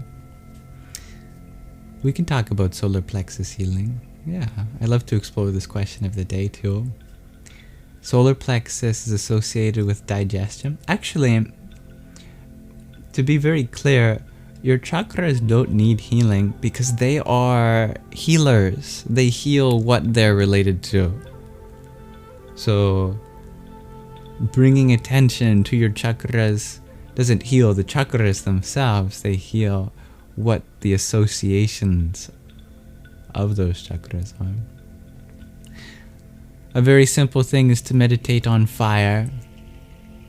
Fire, the sun, chant the mantra, The bija, the seed of the Manipura chakra. Dear the wisdom eye, you ask, am I claiming to be a yogi? Or do I want to be? Well, that depends on your definition of a yogi. If you see me as one, that's up to you. I don't claim to be anything. I do aspire along the yogic path. I do see that as one that's very drawing to me. And I see yoga as something that's all-inclusive. It's a path that includes all paths within it too. Like a fractal. Thank you, Gabriella, for your heart name. Rama Rama. To our question of the day, Tattvamasi, you share, you can get or acquire physical stuff, but to get something spiritual, you have to dissolve in it. Bhakti and surrender. That's beautiful, and I love to see that answer after the many months of exploring the topic together, getting more familiar with it. Dear Tattvamasi. Dear kiddo, you share, loving and devotion arise from non-action in action. That is an excellent answer, very much in theme with the Bhagavad Gita. What is bhakti again, asks Crossfires? It is loving devotion. Oren, you share, the essence of bhakti is when you do something not as a chore, but as an enjoyed moment of service. I love that.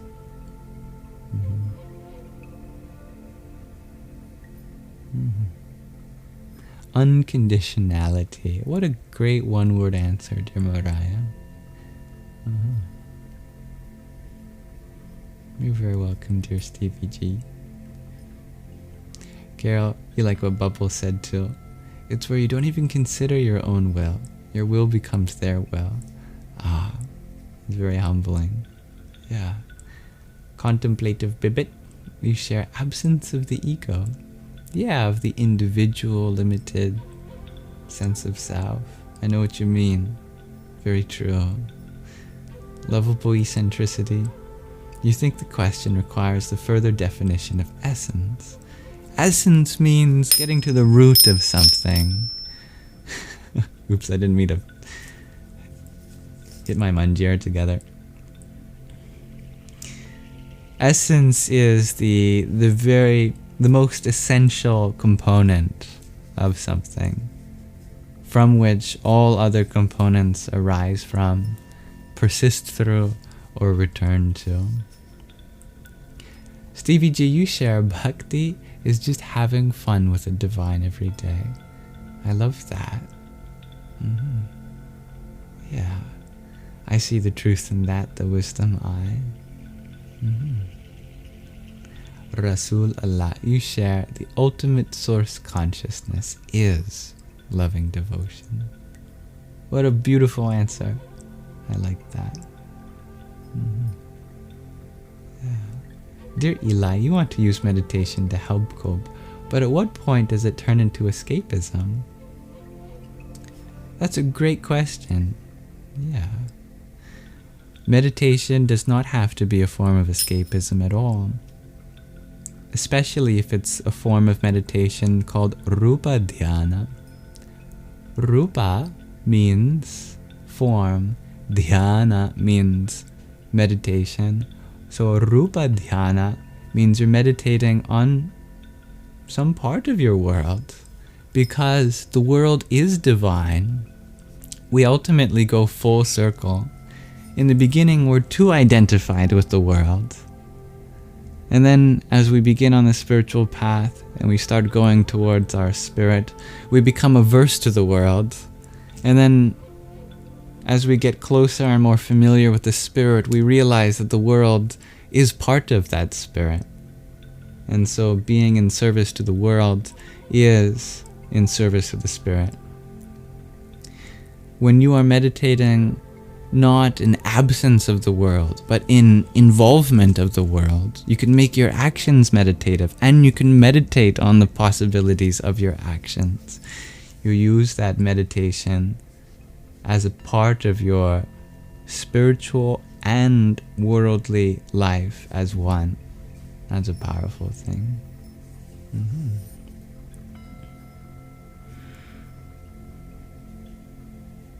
Yeah, I know what you mean by that, the wisdom eye.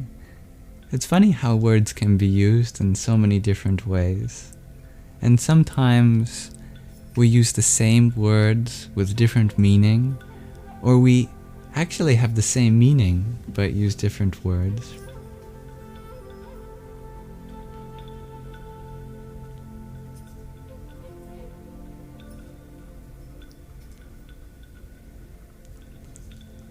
Dear Banjo, you share facilitating moments of love, compassion, enlightenment simply by participating in life or sharing wisdom. Yeah, I see the truth in that. Dear Insur, you ask, do I think living in society requires a certain amount of ego? Yeah, I know what you mean. Our sense of self in the yogic philosophy is actually a tool that we use. And the tricky part about the sense of self is only if it gets stuck in any particular part of the world. When we say that I am this but not anything else.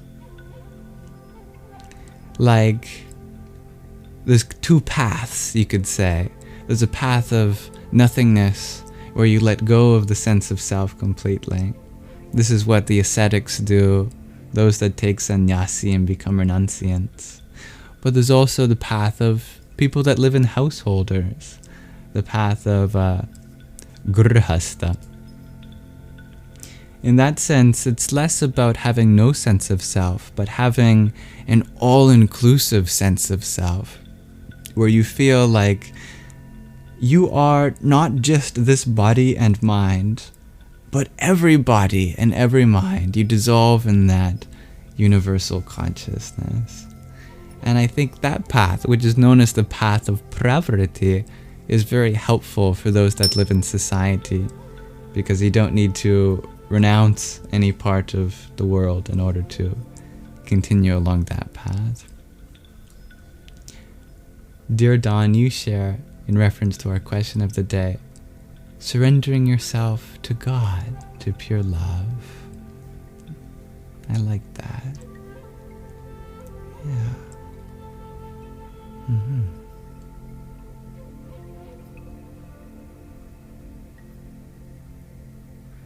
Well said, dear Rasulullah. Words are deep, but the energy behind them says it all. Well said. User 821, you beautifully share. Uninterrupted, unalloyed devotion, devoid of interest in knowledge or liberation and personal gain. Wow, I'm amazed you fit all that into a single comment. Yeah.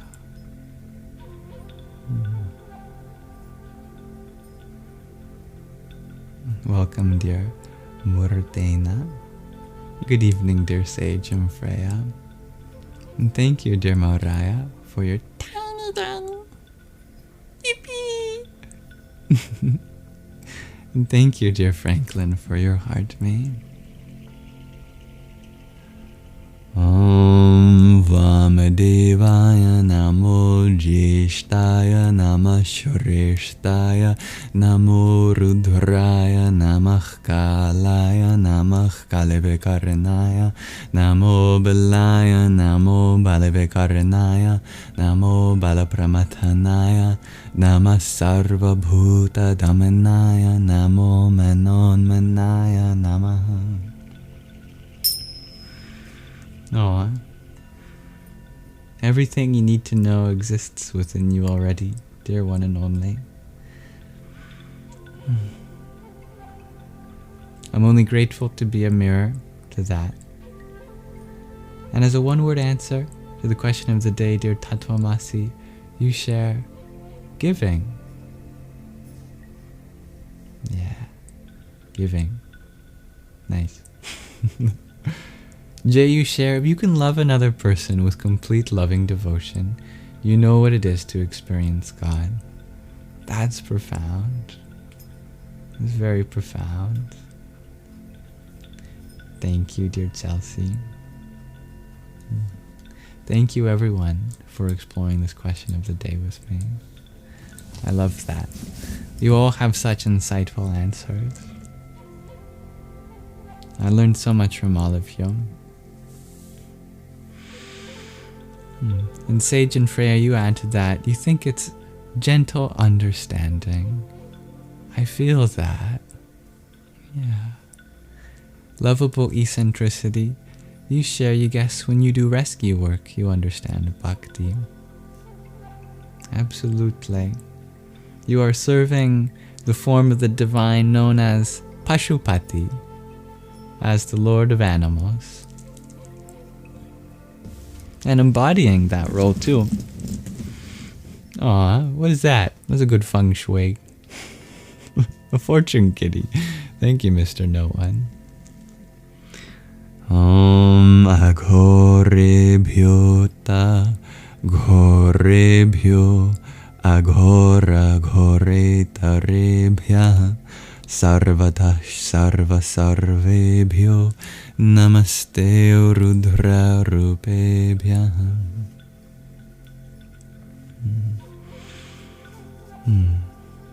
Being a servant of God, shares Rasulullah, contributing to peace and bliss. As beautiful. I like that.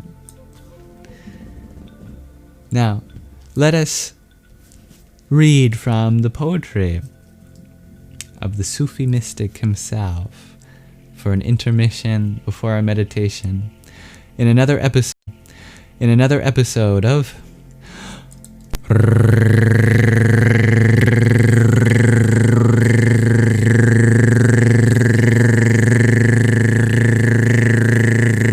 Ruminations.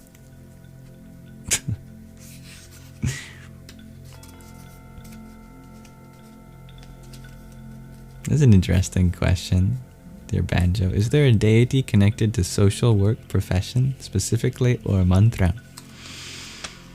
I know there is a Bija mantra, Om, that's dedicated to household deities.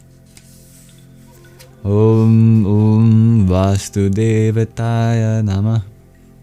But we can explore that question further.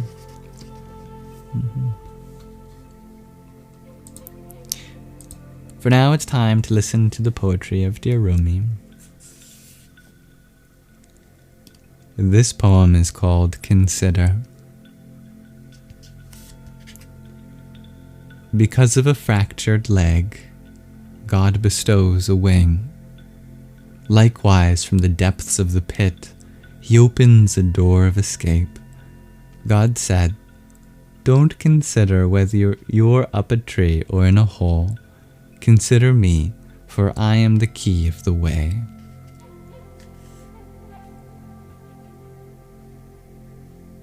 That is a Hadith Qudsi, an extra Quranic revelation.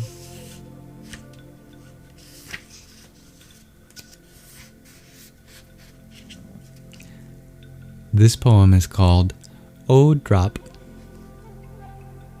Listen, O drop, give yourself up without regret, and exchange gain the ocean. Listen, O drop, bestow upon yourself this honor, and in the arms of the sea become secure. Who indeed should be so fortunate? An ocean wooing a drop. In God's name, sell and buy at once. Give a drop and take the sea full of pearls.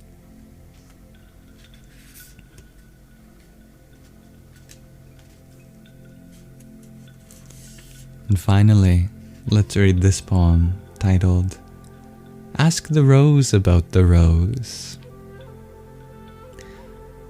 The interpretation of a sacred text is true if it stirs you to hope, activity, and awe, and if it makes you slacken your service, know the real truth to be this. It's a distortion of the sense of the saying, not a true interpretation. This saying has come down to inspire you to serve, that God may take the hands of those who have lost hope.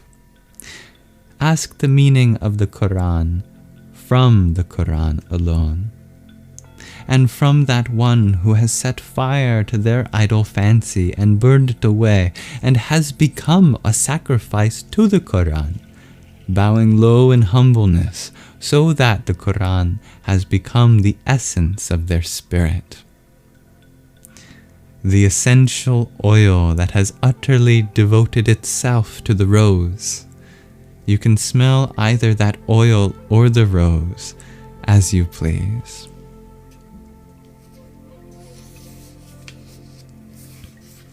That's a beautiful poem on interpreting spiritual scriptures. Oh, Rumi. I'm making my heart nice and roomy for you.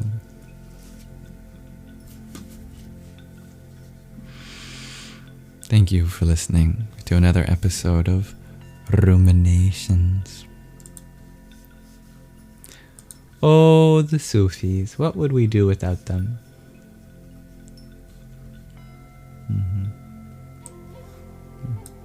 I love that, dear Rasulullah.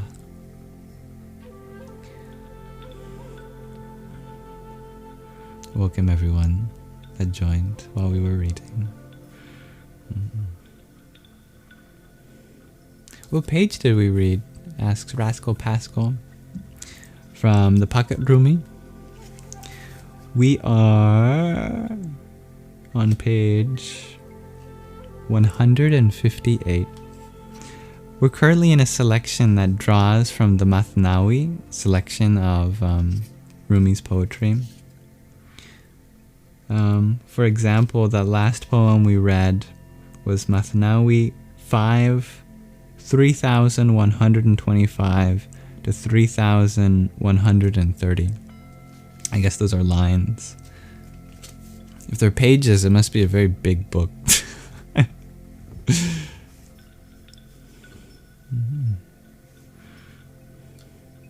Thank you, dear Silent Night. Thank you, dear Insur.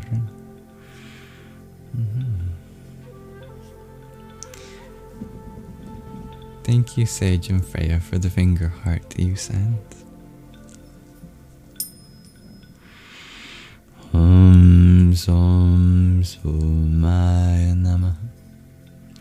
Alright, now we shall end with a meditation, if you are interested in meditating with us. I feel like saying today that I know we draw from inspiration from many places, and if at any point ever these meditations you feel uncomfortable doing them because you're drawn to a specific path, please feel free to, you are never compelled to meditate with us. But if you want to, the option's there. Just wanted to make that clear. No expectations is what I'm saying. I think we're going to enjoy this meditation tonight. Today we're going to do a mantra meditation on the primordial form of the feminine energy known as Adi Shakti in Sanskrit. We've been going through an ancient Dravidian text known as the Kamika Agama, and in the second chapter it explains the meaning and power and association of each sound in Sanskrit. I can show you this document that I've collated. We've gone through all the vowels, I believe, except for Au. The vowel Au, which looks like this in Devanagari, said to have the color of Shukla, bright white, is associated with Adi Shakti, the primordial feminine or energy. And just like the last one we did, it's said to have the power of Sarvartha Siddhidam, meaning It grants success in all purposes. So if that sounds like something you want to connect with, I have collated this mantra for today based on that vowel. Here we have Om Adi Shakti Namaha. Here we've got the bija with an anuswara at the end, as well as the cosmic bija, the pranava at the beginning. You gotta have Om at the beginning of a mantra. And then Adi Shakti Namaha, meaning salutations to Adi Shakti. Sanskrit is very potent with the pronunciation of our ancestors. And I've added some pronunciation pointers here. For example, the O, E, A. These are all long. And I didn't include it, but this diphthong, ow, this is also a long sound. The S with the accent over it in Shakti is just like the regular palatal sibilant we have in English by the diagram SH. Then there's that anuswara, the nasalization. And at the end of Nama, we have a mini exhale. Sounds like you're breathing out very quickly. Om Adi Shakti Namaha. And we shall chant this 108 times together. To keep track of such, we will use a rosary of 108 beads.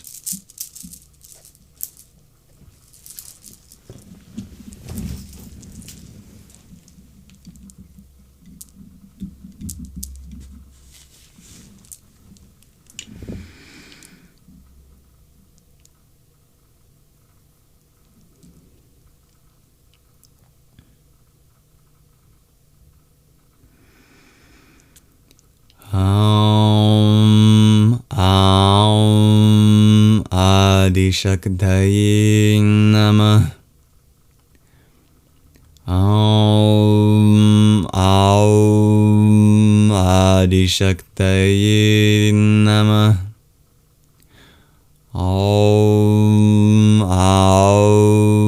Adi Shakti Namah. Om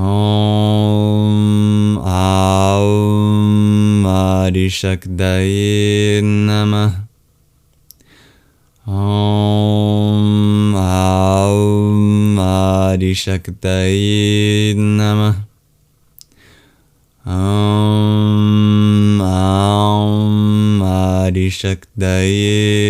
Namah. Om Adi Shakti Namah. Om Adi Shakti Namah. Om Adi Shakti Namah. Om Adi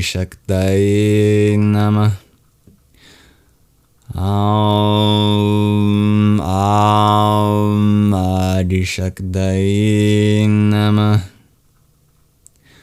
Om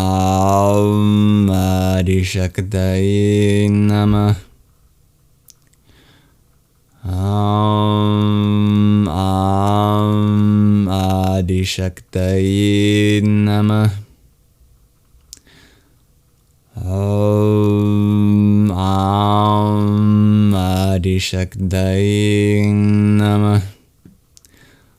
Om Adi Shakti Namah. Om Adi Shakti Namah. Om Adi Shakti Namah. Om